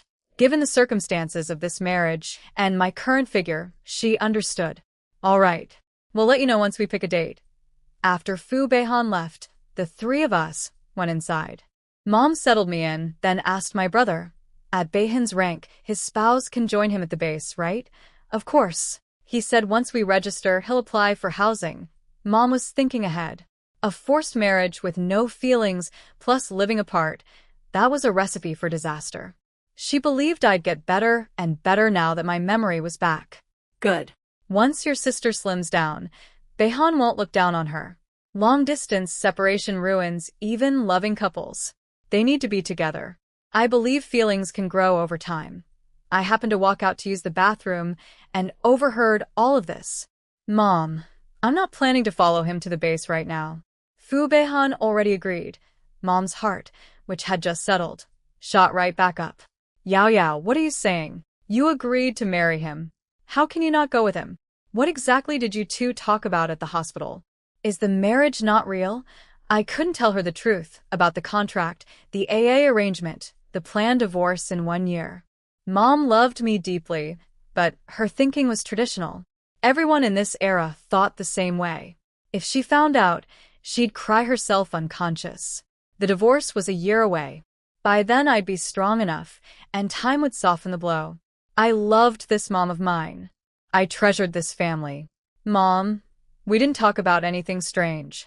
I apologized to him. I told him what I did that night was wrong, and I said he could refuse the marriage if he wanted. But if he insisted on taking responsibility, I'd marry him and live a good life. He said marriage was necessary. He wouldn't be irresponsible. He insisted. I told him I know I'm not good enough for him right now. So I'm going to lose weight and take the college entrance exam in July. Mom burst into tears, happy ones. She had begged me to take the exam when it was restored last year, but the old me refused. This year she tried again, and I said I'd follow my husband to the army and wouldn't need it. Now, without her even asking, I wanted to go to college on my own. Mom was thrilled. She said, depending on a man is never as good as depending on yourself. She was no naive young romantic. She'd lived long enough to know better. Yao Yao, I'll have your father find someone to cover your shifts. Don't go to work these next few months. Stay home and study. If you need a tutor, your father can arrange one. I had already decided I wasn't going back to that job. But my plan was bigger than just skipping work. Mom, I want to sell my job position. She went silent. Selling it meant giving it up permanently, no safety net. Yao Yao, what if you don't pass the exam? I looked at her with total confidence. Mom, that's absolutely impossible. And if you want something to brag about, I'll try my best to bring home the top score in the province. Her jaw dropped. Top score? Not a single person in 18 generations of either family had ever achieved that. When my brother got into the National Defense Science and Technology University, the whole Luo clan opened the ancestral hall and sent lavish gifts. If I became the provincial champion, our branch of the family would be famous. But Mom cared about me more than face. Yao Yao, studying that hard is exhausting. I don't need you to be number one, just get into any decent college. Your dad can pull some strings later to get you a good job. I hugged her tight and rested my head on her shoulder. Mom, thank you for loving me so much. But studying isn't hard at all. It's way easier than working. No scheming, no backstabbing, no one trying to hurt you. I've loved learning since I was little. It makes me happy. And the top score thing, I was just talking. Exams are unpredictable. I'll work hard, but I won't obsess over it. Don't worry about me getting tired. I'm the type who gets more energized the more I study. Mom didn't care about titles. She cared that her daughter was better and wanted to improve herself. Maybe one day I could stand as an equal beside my husband. All right, I agree.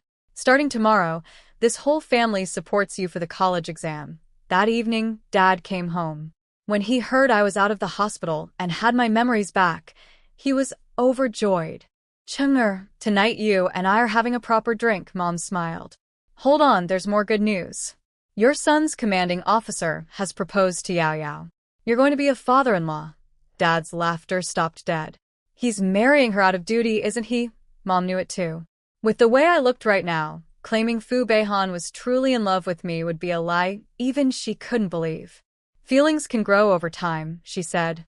Once Yao Yao gets into college and gets back on track, she won't be any less than him. Dad understood men better than Mom did. Personality mattered, sure. But who could see someone's character at first glance? Even Yang Jian, who'd been engaged to me for years, had changed his mind after I gained weight. Fu Beihan, who was forced into this by my drugging him, would be even harder to win over. And the Fu family was in a completely different league from the Yang family. But in Dad's heart, I was his precious treasure. If anyone looked down on me, he'd rather take care of me for the rest of his life. He understood men's worst tendencies. Yao Yao, what do you think? Now that your memories are back, if you don't want to marry him, then don't. I knew that in this era, a woman who lost her virtue had almost no chance of marrying well. I didn't have to get married. But if I stayed single forever, my parents would face endless gossip. And there was no way I was handing Fu Beihan over to someone as rotten as Luo Qinghua.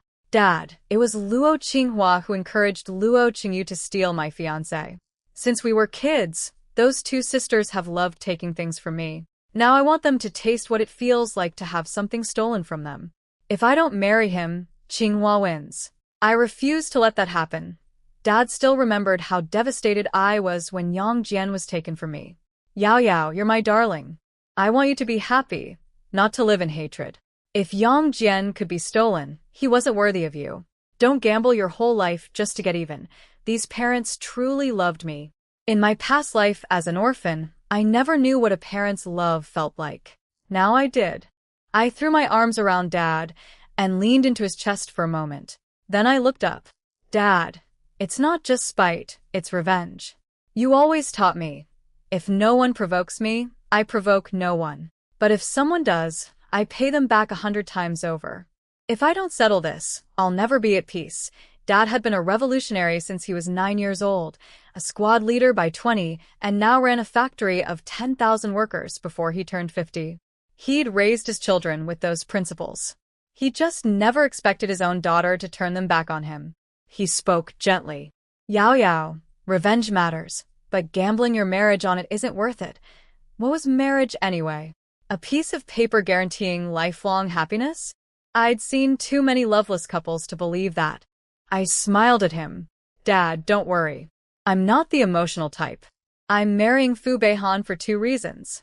First, I don't want Luo Qinghua to get what she wants. Second, I don't want people gossiping about our family. No law says a marriage certificate chains you for life. If, and I'm just saying if, we really can't make it work, I'll divorce him. Dad looked at me with sad eyes. The wedding hadn't even happened, and I was already thinking about divorce. He figured those two cousins must have truly broken my heart. Dad didn't want me gambling my lifelong happiness. He knew that divorced women had a hard time remarrying. He tried one more time. Yao Yao, think it over. You're a treasure. I don't want you marrying someone so far above you. I smiled confidently. Dad, relax. Your daughter will be even more outstanding than him someday. If he looks down on me now, fine. When I'm on top, I'll dump him. Are you worried I won't be able to remarry? Trust me, in the future I'll be so impressive that men will be lining up to marry me. But right now I have to do this. I need to make sure Luo Qinghua never gets the chance to marry Fu Beihan. Tears ran down Dad's face. His excellent daughter from before the accident, she was really back. All right, I'll listen to you. No matter what happens, remember, this will always be your home. Your brother and your little brother will always have your back. Thank you, Dad. With a family like this, I swore I would cherish every moment of this life. That night, Mom brought out rice wine, and the whole family sat together drinking and celebrating. I stayed up way too late, and the next morning I almost didn't make it to the factory on time. Just as I reached the factory gate, someone called out, Luo Qingyao, wait. I turned around.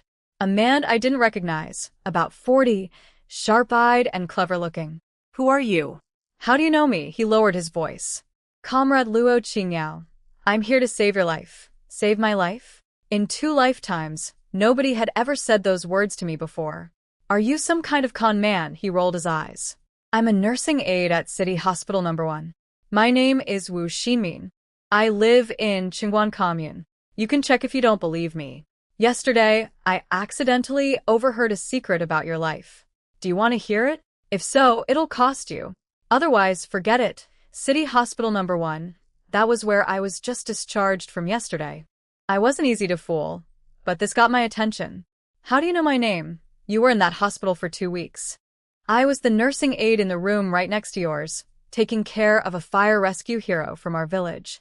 Everyone on that floor knew you. Your mother cried in the hallway every day. Fair enough. That checked out. Fine. How much for the secret? But I don't know if your information is real or fake, so you'll need to take this pill first. His face changed. Are you trying to kill me? I rolled my eyes. You're not some terrible criminal. Why would I kill someone over a little money? I'm a law-abiding citizen. Killing gets you executed. Is your life worth more than mine? The pill won't kill you. But if you don't take the antidote within a year, you'll get very sick. You can choose not to believe me. He calmed down and agreed. I was here to quit my job anyway, so being a little late didn't matter. We went somewhere private to talk. 20 minutes later, Wu Ximin walked away happily with 100 yuan advance payment and a written promise. I was going to pay him 300 total and had him go sell the same information to Gu Zifeng as well. Getting paid twice made him very happy. So now I knew Luo Qinghua was planning to have me killed. Good to know. When I got to the workshop, co-workers crowded around asking about my injury. Thanks for your concern. It's not too serious, but I'll need about a year to fully recover. A year? People immediately started worrying about who would cover my workload. I'm not looking for someone to cover my shifts, I told them. I'm selling my job position entirely. That got everyone's attention fast. Really? How much? What will you do afterward? Sell it to me. My cousin needs a position to come back to the city. Everyone was talking at once, asking about the price. I smiled. What do you all think is a fair price? Obviously, everyone wanted it cheap, but nobody dared say that out loud. Then a familiar voice cut through. Sell it to me, Li Xiangmei. After falsely accusing me, she'd been transferred from quality inspection to the cafeteria, sweeping floors and wiping tables. Oh, you want it, I said sweetly. Too bad I don't want to sell it to you. Her face went dark. Because of you, I'm scrubbing tables in the cafeteria every day. What more do you want? That's what you deserved. You slandered me. Don't try to blame me for your problems. I wouldn't sell my position to someone as vicious as you no matter how much you offered. Now get out of my way. You're blocking my sale, she sputtered. You're an idiot for turning down money. Fine, she stomped off. I turned back to everyone else. I know job positions are hard to come by right now. Mine is a skilled technical position. I'm asking 5,000 yuan. If you're interested, come talk to me. The only rule, no Li Xiangmei. Everyone went quiet. 5,000 yuan wasn't cheap, but it wasn't unreasonable either. Everyone knew that waves of educated youth were trying to return to the cities, and without a job position, you couldn't survive. A quality inspection technical worker position meant 48 yuan a month right after training, and over 60 with a technician certificate within 2 years, plus grain allowances, oil allowances, and benefits. The money would pay for itself in a few years, and the job was a lifetime guarantee. But 5,000 in cash? Most ordinary families couldn't pull that together. Then one coworker spoke up. I'll take it. My cousin is desperate to come back to the city to get married. My uncle and aunt are going crazy trying to find her a position. 5,000 is fine. I'll have them bring the money at lunch. She was sincere, so I agreed. Good. I'll go talk to the factory office now and fill out the paperwork. When they come, it's just money and signatures. The factory director looked at me with regret when he heard the news. Little Luo, you're selling too cheap. This isn't an ordinary position. Are you sure you don't want to reconsider? I smiled. Director, I'll be honest. I'm taking the college entrance exam next July. I'm going to university. He paused, then nodded quickly. Good. That's ambitious. The country needs professionals. I support you. If you'd told me sooner, you could have gotten at least 5,500. I'd looked into the prices beforehand, but I hadn't realized my position was that desirable. Still, I'd already given my word. Breaking a deal over 500 yuan wasn't worth it. Money had a price, but trust was priceless. It's fine, Director. I already agreed. A person without integrity has nothing to stand on. He was impressed by the change in me. He asked if my fiancé's family was wealthy, assuming I was planning to rely on my in-laws. I set the record straight. Director, I'm selling this position so I can focus entirely on the exam. I'm applying to medical school. I won't stop until I get in. My mom will take care of food and housing, and my dad is already finding tutors for me. My dream is to become a pharmaceutical researcher, to develop treatments for difficult diseases and help people. He gave me a thumbs up. Impressive. I wish you the best. By the time I finished the paperwork and collected the money, news had spread through the entire factory. Luo Qingyao sold her job to take the college entrance exam. Can she even pass? What if she fails?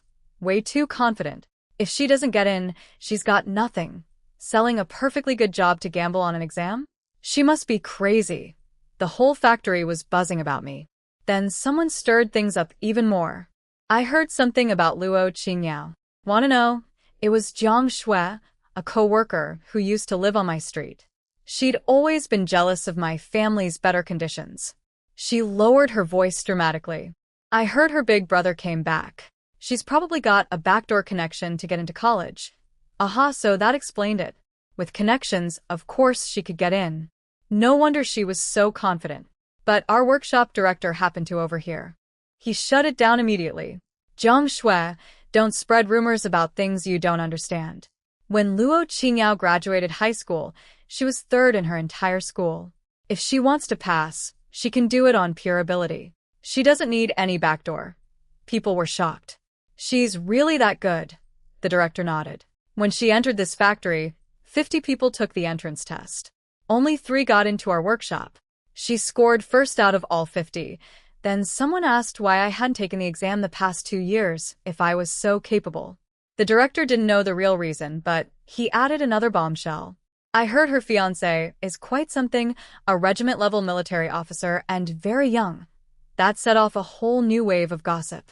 My previous fiancé was only a deputy company commander, and even he dumped me. Now I was marrying a regiment commander? How? With my looks? Everyone had the same unspoken question. Was something wrong with this man? If he was really that successful, how could he possibly want someone who looked like me? I hadn't exactly built a great reputation at the factory over the past few years. Lazy, bad-tempered, and not close with anyone. Nobody believed it. But the workshop director didn't lie. And no matter what they thought, I was marrying a regiment-level officer. That was a fact none of them could argue with. People heard that high-ranking officers even got personal cars. In the local government, Only county-level officials and above had cars. Even our factory director and party secretary didn't have one. Suddenly, everyone was drooling with envy. Luo Qingyao's luck is unreal. We regular people can only dream. Jealousy spread through the factory like wildfire. Li Xiangmei was the worst. Her fingers were practically twisting off from rage. That fat pig. How does she deserve this? A military commander? No way. She sneered loudly. With her looks, what commander would marry her? What's he after? Her ugliness. Her fat? He's probably a children's brigade captain. The whole workshop burst out laughing. Li Xiangmei smirka. If she can marry a regimental commander, then I can marry a division commander. I happened to walk back and right then to grab my things.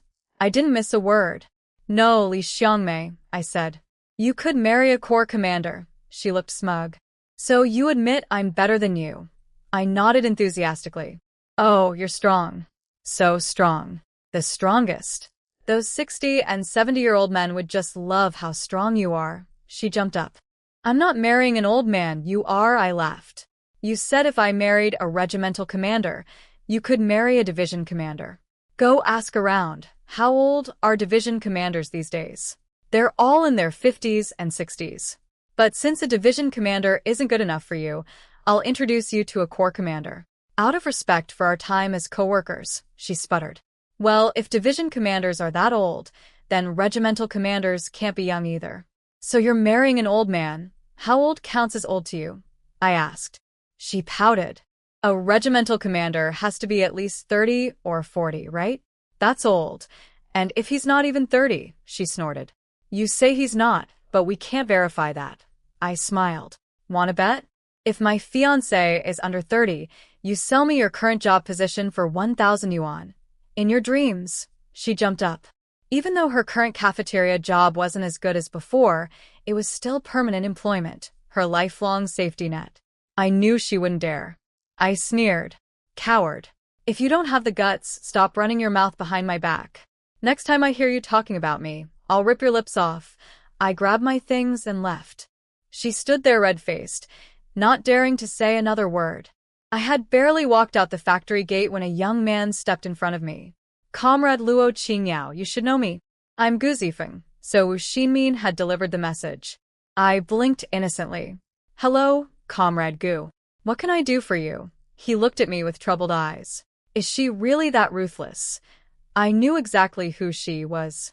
You have to ask her yourself. Honestly, I wasn't sure I believed the informant either. But I know my cousin's personality. She's a vicious one. She has a fiancé, yet she's been playing the devoted lover with you for years. Quite impressive, really. If you don't believe it, just stay alert. Better safe than sorry. This is about your life, after all. The only reason I had someone contact you is because I thought you were too innocent in all this. He had no grudge with me, so he believed I wouldn't lie. And the hospital aide had no connection to me either. There was no reason for us to team up to trick him. But the Luo Qinghua he knew was so beautiful, so passionate, so devoted. How could she want to kill someone? Especially someone who loved her this much? She had told him about the arranged engagement. She said she hated the cold, stiff military type and loved warm, handsome men like him. She couldn't break off the engagement because her elders wouldn't allow it, but she'd keep delaying until the other side gave up.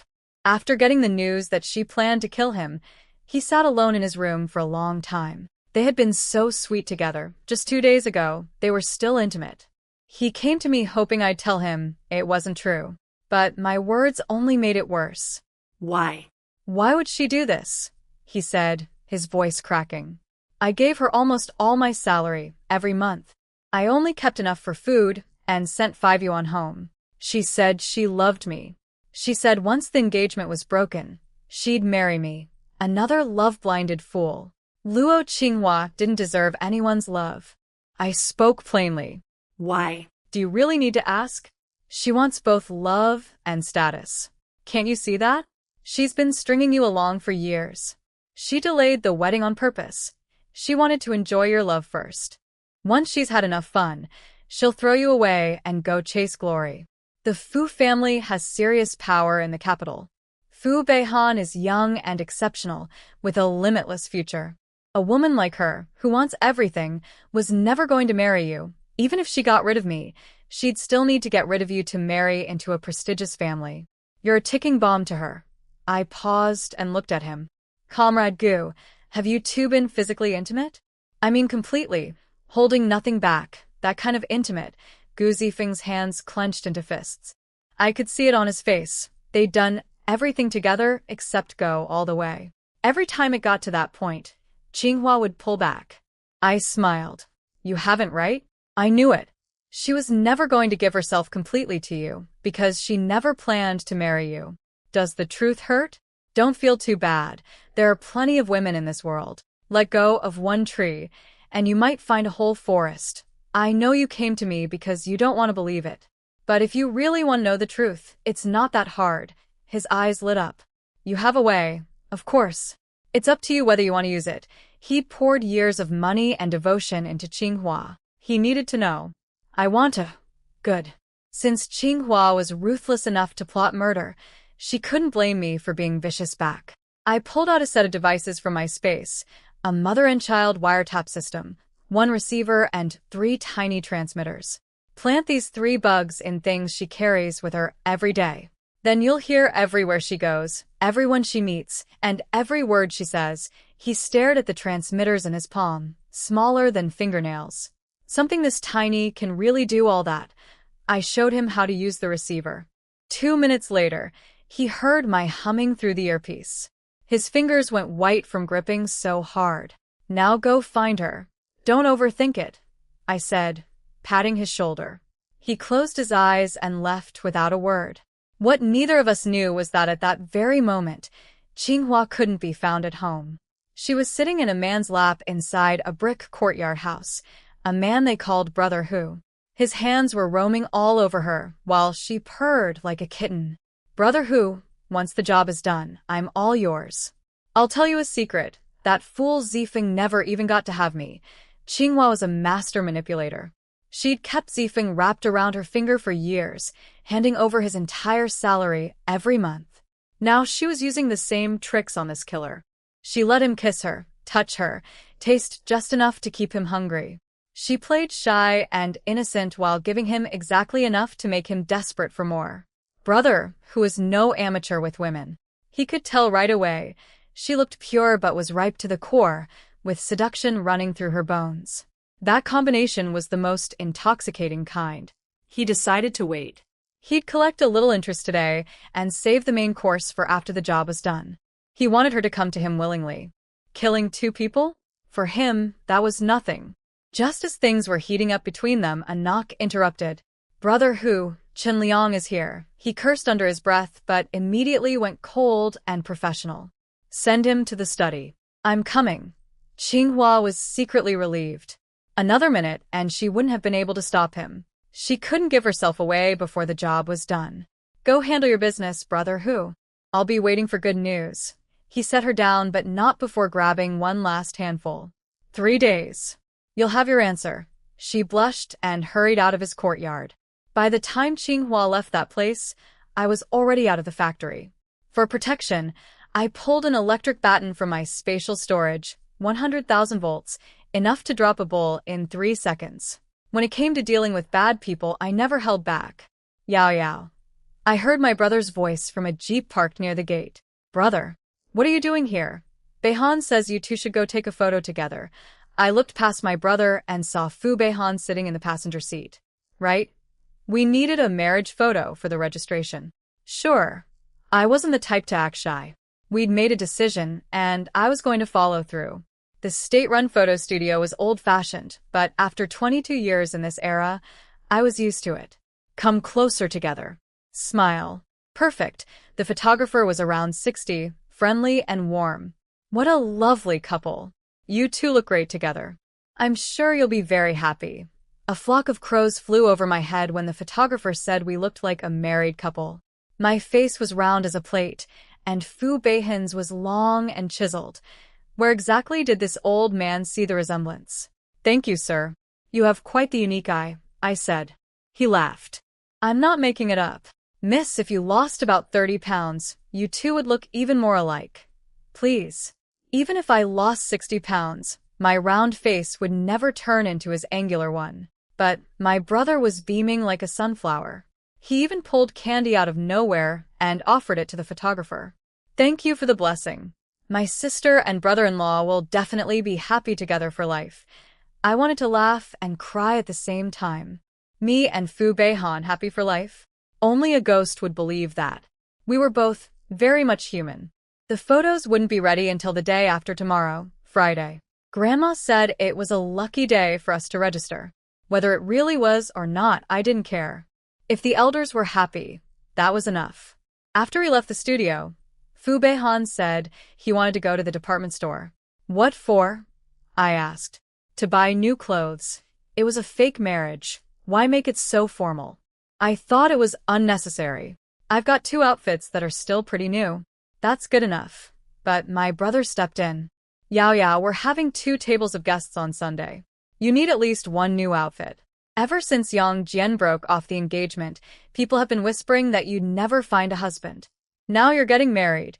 You need to look sharp and show everyone your husband is far better than Yang Jian ever was. I wanted to scream. Brother, this is a fake marriage. Why so extravagant? The more we show off now, the more embarrassing it'll be later. But Fu Beihan backed him up. Go. Your brother's right. Your parents have a reputation to maintain. Don't give people something to gossip about. Fine. If we were putting on a show, might as well go all in. Meanwhile, Gu Zifeng went back to the arts troupe looking for Qinghua but couldn't find her anywhere. Nobody had seen her. He went to his dorm and stared at the tiny bugs in his pocket with dark eyes, praying it was all a lie. But Qinghua was at home with her mother, finalizing her plans. It's all arranged, second aunt asked. Qinghua nodded. She'll be dead within 2 days. Second aunt smiled like a flower blooming. Good. As long as that woman dies, the 3,000 yuan was money well spent. What about the Gu boy? Handled. When have I ever let you down? Second aunt didn't know her daughter hadn't actually spent a single yuan of that money. She was dreaming of the Fu family's bride price, at least 10,000 yuan, she figured. Qinghua was thinking even bigger. Once I was dead and Gu Zifeng was out of the picture, she'd contact the Fu family and get herself transferred to Fu Beihan's military unit. She'd already found out his father held a high rank, and the base had its own arts troupe with military pay, much better than what she earned locally. Once there, she'd seduce Fu Beihan until he was wrapped around her finger. At that point, she could demand whatever bride price she wanted. While those 2 were lost in fantasies, the 3 of us arrived at the department store. Fu Beihan wanted to buy the traditional 3 rounds and a sound, a bicycle, sewing machine, watch, and radio to keep up appearances. I refused. No. I'm taking the college exam next year. I can't bring any of that with me. We already have those things at home. Buying more is wasteful. My brother patted Fu Beihan's shoulder. She has a point. Besides, the money is in my sister's hands anyway. Fu Beihan said nothing. But I knew what he was thinking. I hadn't taken the money. I only bought 1 outfit for Sunday. Yao, buy a couple more. New Year is coming. I'm about to start losing weight. They won't fit soon. Waist is shameful. My brother eyed my round figure. Can you actually lose weight? I grinned confidently. Don't you believe in me? Want to make a bet? He was willing if it meant motivating me. What kind of bet? If I get down to 100 pounds within a year, you have to bring home a sister-in-law by the end of next year. He froze. Scared. I stared at him with sparkling eyes. Leave him alone, Fu Beihan said quietly. What? I looked at my brother with concern. Brother, do you have some kind of secret you can't tell me? He took a deep breath. Yao, don't ask. My brother was hiding something, and suddenly I had no interest in shopping anymore. I grabbed his arm, pulled him outside to a quiet spot, and demanded answers. We were the closest siblings growing up. Now you're keeping secrets from me? Tell me, or I won't be able to focus on studying for the exam. Is it that you don't like women? Or is there something wrong with your body? His expression went through several stages. Not like women, did I think he liked men? And his body was strong as a bull. Seeing that I wouldn't let this go, he sighed. It's neither of those. Then what is it? Fu Beihan stepped forward. Let me explain. Fu Beihan could see my brother was too embarrassed to explain, so he stepped in. I locked my eyes on him. Then you tell me, he spoke calmly. Your brother has someone he likes. She loves him too. She's the type who won't marry anyone else.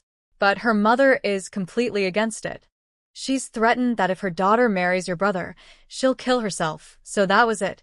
The future mother-in-law looked down on my brother. I frowned.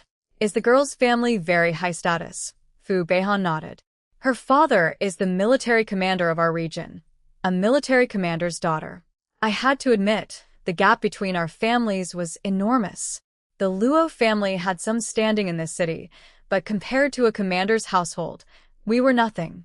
Social status and matching family backgrounds. Those rules existed in every era. If my brother's status wasn't enough right now, then I would build it for him. I'd create a family name so impressive that anyone who once looked down on him would have to look up. I turned to my brother. What do you really think? He smiled gently, but spoke firmly. Nothing complicated. I love her, and that's for life.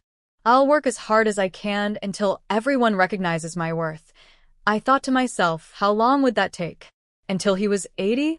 Absolutely not. Do you truly love her? I asked. Yes. And she truly loves me. That made my blood boil. This woman's mother, acting like some kind of goddess, blocking true love over something as shallow as family status. I hated people like that, hiding selfishness and vanity behind the excuse of doing what's best for my daughter. What did status even mean? How many people in this generation were born into privilege? Most of them ate tree bark and wore straw sandals not long ago. A few good years, and they'd already forgotten. But I also knew I couldn't change someone else's mind by force. The only way was to make my brother strong enough to break through those barriers. Let's go home, I said quietly. My brother could tell I was upset. He'd known me my whole life. I was proud, and I couldn't stand anyone being disrespected. But there was nothing he could do about it either. He was just a battalion-level officer. How could he compare to a military commander's family? He didn't blame anyone, only himself for not being good enough yet. The three of us rode home in silence. Fu Beihan dropped us off without coming inside and drove away without saying where he was going. My brother tried to comfort me. Yao Yao, don't be upset. I never felt like I absolutely had to get married. Knowing she has me in her heart is enough. You know me, all I'm focused on right now is work. I just want to keep improving. I wasn't angry, just sad for him. Brother, I'm not mad. I just feel it's unfair. You're so amazing. You'd be worthy of marrying an emperor's daughter. He burst out laughing. Little girl, don't flatter me. I'm not nearly as impressive as you make me sound. Yes, you are, I said firmly. In my heart, my brother is the most outstanding man in the world. He went quiet for a moment, his expression softening. Days of frustration seemed to melt away. Didn't you say you wanted to wash your hair? I'll go heat some water for you. What a wonderful brother. Watching his back as he walked away, my gloomy mood lifted too. Once the water was ready, I secretly took a bottle of shampoo from my spatial storage and went into the bathroom. I could have just gone inside the space itself to wash up, but I was afraid my brother might notice me disappearing. Something that bizarre would be impossible for my family to accept. My space came from my previous life. I'd found a jade pendant by accident, and it gave me access to a pocket dimension. That was the reason I rose to the top 3 on the World Assassin rankings. The space held all kinds of things, items I'd deliberately stored and treasures that came with it. During my amnesia, I'd forgotten the space existed along with all my past life memories. Now that everything was back, this space was my greatest secret weapon. When I came out after washing my hair, my brother was gone. I didn't think much of it. I dried my hair and was about to start a weight loss exercise routine. I'd always cared about my appearance, and in my past life, I was the kind of woman who turned heads everywhere. But before I could even get into position, someone knocked at the gate. Qing Yao. I heard you got your memories back. The door swung open and a chubby girl threw herself into my arms, so hard, she nearly knocked me over. It took me a moment to place her. This loud, energetic girl was Zhu Baomei, my best friend from high school and now my neighbor. Her dad was a workshop director at my father's factory. Our friendship actually started with a fight. On the first day of high school, my cousin Luo Qingyu's brother deliberately hit me with a ball, and I went straight over to teach him a lesson. Baomei and her younger brother happened to walk in right then and thought I was the bully. They jumped in to defend justice, and it turned into an all-out brawl. Both sets of parents got called to school. Later, Baomei realized she'd been wrong about me. By coincidence, we ended up in the same class and became desk partners. Before long, the two girls who once fought each other became inseparable best friends, both of us troublemakers to the core. I patted her back and smiled. Yeah, I remember everything. Is that a problem? Of course it's a problem. How could it not be? Baomei puffed up her cheeks like an angry little ball, looking at me with total indignation. You were already smarter than me before you lost your memory. Your brain was always faster than mine. Now that your memories are back, you're going to leave me even further behind. You get smarter while I'm still stuck being dumb. How is that fair? I almost choked. So basically, she wanted me to stay as clueless as her, so she wouldn't feel bad? I kept a straight face. How about I grab a stick and knock you on the head? Maybe when you wake up, you'll be smarter. She jumped back, waving her hands frantically. No, no, no. What if it makes me even dumber? I don't want to forget my own name. I couldn't hold it anymore. I burst out laughing so hard my stomach hurt. In my past life, I lived in a world of killing and betrayal. I'd forgotten what laughter felt like, what warmth even meant. But here, surrounded by loving parents, a caring brother, and this silly, carefree friend, I finally understood. Laughter was warm. It was healing. It seeped all the way into the deepest parts of my heart. I was falling in love with this simple, ordinary kind of happiness. After I'd laughed enough, I flicked her forehead. Maybe I should hit you harder. Make you forget who you are entirely so you'll stop pestering me. Ah, you ungrateful little monster. I'm going to kill you. She charged at me, and we chased each other around the yard, laughing the whole time. Inside the house, my brother was writing a report. When he heard us, he smiled and came outside to watch. But just as he stepped through the doorway, Baomei, not looking where she was going, ran straight into him. Careful, his reflexes kicked in. He put a hand on top of her head to stop the collision. Baomei froze completely. Her eyes went round as grapes, staring up at him like she'd just seen a god descend from heaven. She stood there for the longest time before finally stammering. Who are you? I leaned against the wall, barely containing my laughter. This girl was a complete sucker for handsome faces. One look at a good-looking man, and her brain shut down. I walked over, wrapped my arm around her, and introduced them. Baomei, this is my brother, Luo Mingqing. Brother, this is my high school best friend, Zhu Baomei. She lives right next door. Her face turned bright red, cheeks, ears, everything. Her heart was practically pounding out of her chest. She dragged me to the side and whispered urgently, Does your brother have a girlfriend? I rolled my eyes. This traitor, 1 second ago she was chasing me around trying to kill me, and now she was drooling over my brother. I knew my brother already had someone. And even if he didn't, he'd never go for someone as loud and silly as Baomei. Better to crush this crush before it even sprouted. I flicked her forehead hard. Stop dreaming. My brother has a girlfriend, and they're madly in love. Give up. Her little mouth drooped. A brother that handsome already has a girlfriend? That's so unfair. And you call yourself my best friend? Having such a gorgeous brother and never introducing us, you're heartless. I glared at her. How is that my fault? He went to military academy at 16. After graduating, he's been at the base year-round. He barely comes home. How was I supposed to introduce you? Besides, he's a college-educated officer, one of the elite. You think he'd marry an ordinary factory worker? Wake up. She rubbed her sore forehead, thought about it, and realized I had a point. College graduates were rare and precious in this era. 1 in 100. Someone like her didn't stand a chance. Her mood bounced back quickly, though. She grabbed my arm and started acting cute. Fine, I was wrong. Don't be mad. I'll buy you an orange soda tomorrow, the ice-cold kind. Consider it my apology. I let out a dramatic huff and turned away, but the corner of my mouth was already curling up. At least you're not completely stupid. That'll do. Then I couldn't resist teasing her. What happened to your Prince Charming, Kong Yen? Didn't you used to swear every day, till the mountains crumble and heaven and earth merge, I'll never leave him? The moment I mentioned Kong Yen, Baomei looked like she wanted to vomit. White Prince Charming. He's nothing but a pretty face hiding a rotten core. Now this sounded interesting. What happened?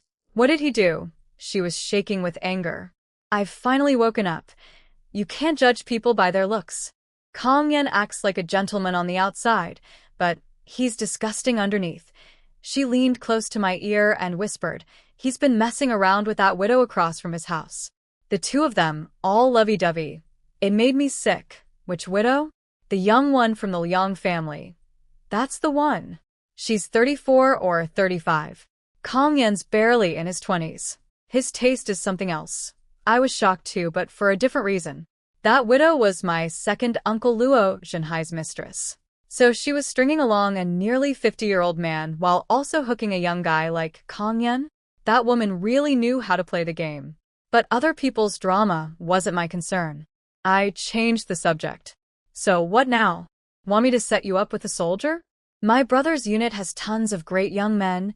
Handsome, disciplined, good character. Baomei puffed up her cheeks. If you marry a soldier, then I'll marry one too. If you don't, I won't either. I'm sticking with you. I wanted to slap my own forehead. Girl, I'm already marrying a soldier. Why would you follow me around? She looked at me with complete sincerity. Because I like you. Wherever you go, I go. Then she switched topics. By the way, you've been home resting for so long, that team leader position at your factory is probably gone, right? I heard lots of people are fighting over it. She didn't know yet. I smiled calmly. I sold my job position. Got 5,000 yuan for it. What? Her eyes nearly popped out of her skull. She stared at me like I'd grown a second head. Are you insane? Do you know how hard it is to get a permanent job right now? Thousands of educated youth are desperate to come back to the cities and can't find work. You sold your iron rice bowl for 5,000 yuan? That was your lifelong security. She reached up and felt my forehead. Did that fall crack your brain? I understood her worry. In this era, a permanent job meant a lifetime of stability. Only a crazy person would give that up. But I wasn't an ordinary person. I'd already lived through life and death, survived on the edge of a blade. A factory job and a comfortable routine couldn't hold me. I took her hands and turned serious. Baomei, I'm going to tell you two things. Just you, nobody else. Not even your family. Can you promise to keep it secret? She dropped the silliness immediately and nodded solemnly. If you're this serious, it must be huge. I swear I won't tell a soul. What is it? I told her my two decisions. First, I was taking the college entrance exam next year and aiming for a top university. Second, I was engaged to Fu Beihan and getting married soon, and he was originally Luo Qinghua's fiancé. I stole him. You stole him? Good. That's amazing. So satisfying. She completely forgot about the college exam part and jumped up and down with excitement. Is he handsome? What's he like? How much better is he than that jerk Yang Jian? I laughed. I'd expected this exact reaction. Of course he's handsome. You think I'd go through all that trouble for an ugly man? He's 100 times better than Yang Jian. Not just in looks, his whole presence. He's a chief of staff, and he has this cold, untouchable aura that's incredibly attractive. Yes, you did the right thing. I fully support you. She was clapping and cheering like she was the one who'd stolen a groom. But don't rush into divorcing him. Wait until Luo Qinghua gets married first, then decide. I didn't quite think that way. The drugging was something the old me did, while she had no memories. The current me would never do something like that. And I'd already promised Fu Beihan 1 year of marriage, then a clean split. But I wasn't going to tell Baomei all that. You're right. I'll listen to you. After she calmed down from her excitement, Baomei looked at me with worry. Are you sure about the college exam? You used to be a top student, but it's been years. You've probably forgotten most of the material. And the exam is really hard. Lots of people fail multiple times. Her genuine concern warmed my heart. Someone truly cared about me as a friend. I smiled confidently. Don't worry, I've got this. I was the top student at our school. That foundation doesn't just disappear. I've looked at last year's exam papers, and the difficulty isn't that high. As long as I go through the high school textbooks thoroughly and organize the key points, getting into a top university won't be a problem. Then I tried something. Hey, why don't we study together? We can keep each other motivated. Maybe we'd both get in. She waved her hands frantically. No way. I'm not smart like you, and I don't have big ambitions. I'm already this old without a boyfriend. My mom nags me every day about getting married. Even if I somehow passed, she'd never let me go. She'd say I was wasting time. I like my job at the housing bureau. It's easy, stable, and respectable. You go conquer the exam. I'll stay here and cheer you on. I smiled to myself. She really wasn't the college type. But everyone has their own path, and I couldn't force mine on her. A housing bureau job in this era was actually something many people envied. She'd do well. Balmain had snuck away from work, so she couldn't stay long. We whispered a few more secrets to each other, then she reluctantly said goodbye and hurried back. My brother walked over after she left. That's your good friend? I nodded with a big smile. My only real friend right now. We've been close since we were kids, always getting into trouble together, always getting scolded together. She fights with me and annoys me, but her heart is pure. No tricks, no schemes. She's genuine, and I really like her. My brother knew that after losing my memory, I'd become so angry and aggressive that I'd driven everyone away. Having a true friend again was a good thing. You mentioned taking the college exam. Want me to get you some study materials? I know people in the army who have last year's review notes. I waved him off. No need, thanks. I've seen last year's exam. It's not that hard. My old textbooks are all still here. I just need to master the content and do a few practice sets. I'll definitely get into a top school. He looked at me with pride and nodded. All right, I believe you. Just focus on studying and tell me if you need anything. I nodded sweetly, but inside I was thinking, studying can wait. Losing weight comes first. Every woman wants to look beautiful, and I'm no exception. In my past life, I was stunning enough to make people jealous. In this life, I wanted to get back to that. The next day at noon, the house suddenly got lively. Grandma and two of my aunts from Mom's side showed up. They'd heard I was awake and had my memories back, so they dropped everything and came to visit, bringing food and tonics. But when they found out I was about to marry Fu Beihan, everyone froze. The smiles on their faces went stiff. Grandma grabbed Mom's hand anxiously. Enine, what's going on? Why is Yao Yao getting married so suddenly? And to the Fu family's boy? He's wonderful, handsome, capable, steady, but the Fu family isn't ordinary people. The Luo family can't compare. If Yao Yao marries into that kind of family, she'll be looked down on and bullied. Grandma wanted the best for me, but she was afraid I'd marry into a world I didn't belong in, where I'd suffer in silence with nobody to turn to. Mom didn't hide anything from her own mother. She sighed and told the whole story, how Luo Qinghua had always bullied me, how Luo Qingyu stole my fiancé, and how I drugged Fu Beihan and forced the situation to get revenge. Mom, Yao Yao just can't let it go. Qinghua bullied her for years, and then Qingyu took her fiancé. She said if she didn't fight back this one time, she'd never be at peace. Even if the marriage isn't happy, she won't regret it. Grandma's eyes turned red. She dabbed at her tears, heartbroken for me. Marriage wasn't supposed to be about spite. Marriage was for a lifetime. Can't you talk her out of it?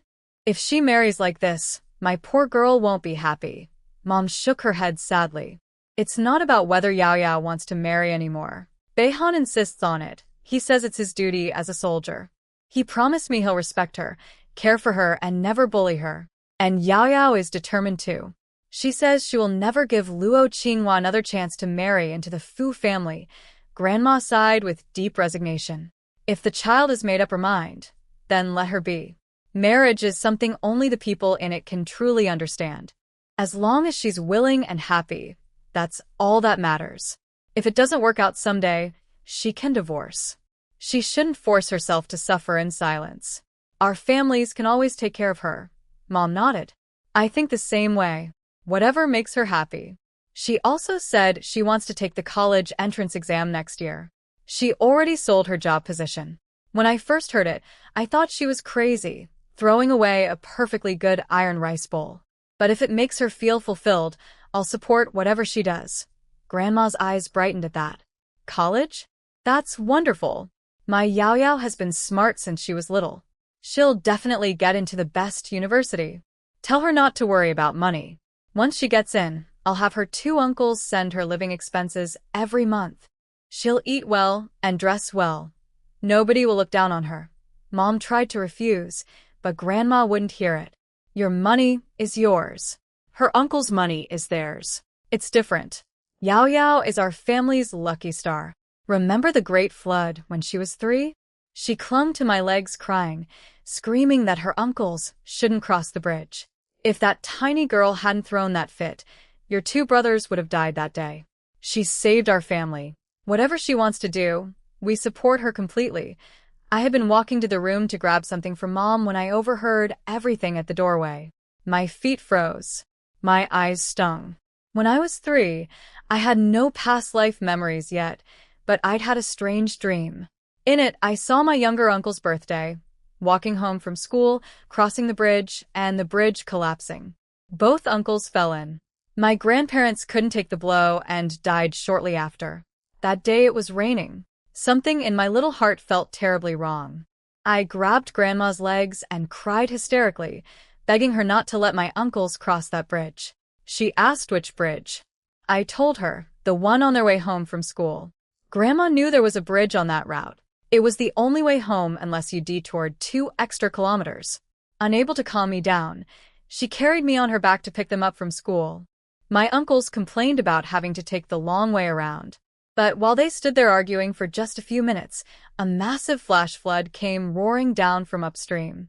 That bridge was swallowed whole and vanished without a trace.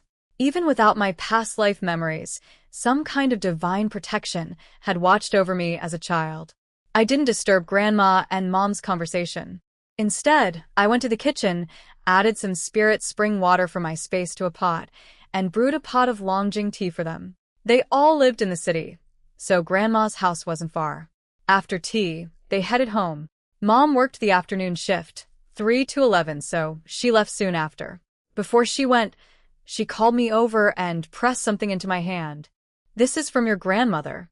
Your wedding gift. It was a jade bracelet. Just from the color and texture, I could tell it was something precious. I knew this bracelet. Grandma had worn it on her wrist for decades. Now she was giving it to me. My eyes went red. Mom, I want to visit Grandpa tomorrow. My maternal grandfather had been in poor health. He'd caught a bad cold recently and nearly didn't make it. He could barely get out of bed, and when he did, someone had to support him. Mom nodded. Go ahead. Your grandmother will be home. I did want to see Grandpa, but I also had another reason. I wanted to investigate who Luo Qinghua had hired to kill me. After Mom left for work, I put on some makeup as a disguise, climbed out the window, and went around the road across from our house. Sure enough, I spotted several men lingering near our gate, watching the place. The hospital aide hadn't lied. But who exactly was helping Qinghua?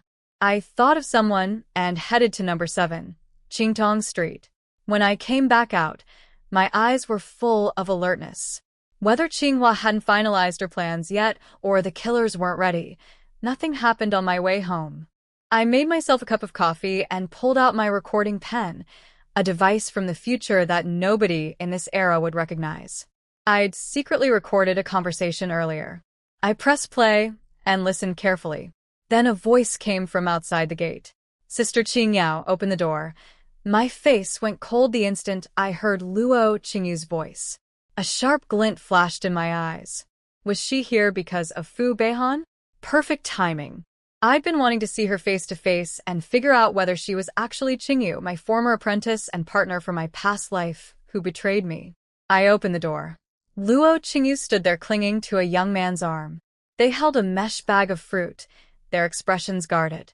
The moment I saw the man, Yang Jian, all grown up, I had my answer. He was definitely not my captain from my previous life. My captain had a ruthless edge in his eyes that this man completely lacked. They shared maybe a 60% resemblance in their features and a similar coolness in their gaze, but that was it. Then my eyes moved to Luo Qingyu. She wasn't Qingyu either. I was certain with just one look. The two of them did share some resemblance. But the real Qingyu had a tiny habit burned deep into her bones. She always unconsciously hooked her left pinky finger, no matter where she was or what she was doing.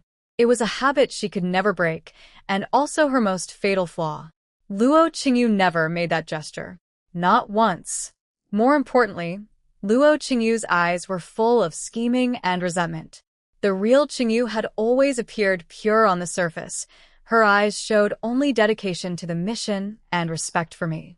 If I'd ever seen a trace of calculation in those eyes, I would never have poured my heart into training her, and she never would have gotten close enough to kill me. With that stone lifted from my chest, I dropped all politeness. What are you doing here? Did you come to flaunt your relationship in my face? Luo Qingyu was sizing me up too. Seeing that I was still the same fat, dull-looking girl, contempt flooded her eyes. She probably thought her sister was pathetic for letting someone like me steal her fiancé. Sister Qingyao, she began in a soft, pitiful voice. Stop with the sister nonsense. I cut her off. First you sistered away my fiancé. If I let you keep going, who knows what else you'll sister away from me. Say what you came to say. I don't have time for your little act. Qingyao, Yang Jian frowned and tried to step in with that self-righteous, gentle tone of his. Shut up. Nobody asked you to speak, you unfaithful dog. I glared at him even harder than at Luo Qingyu. In my past life, I despised my captain.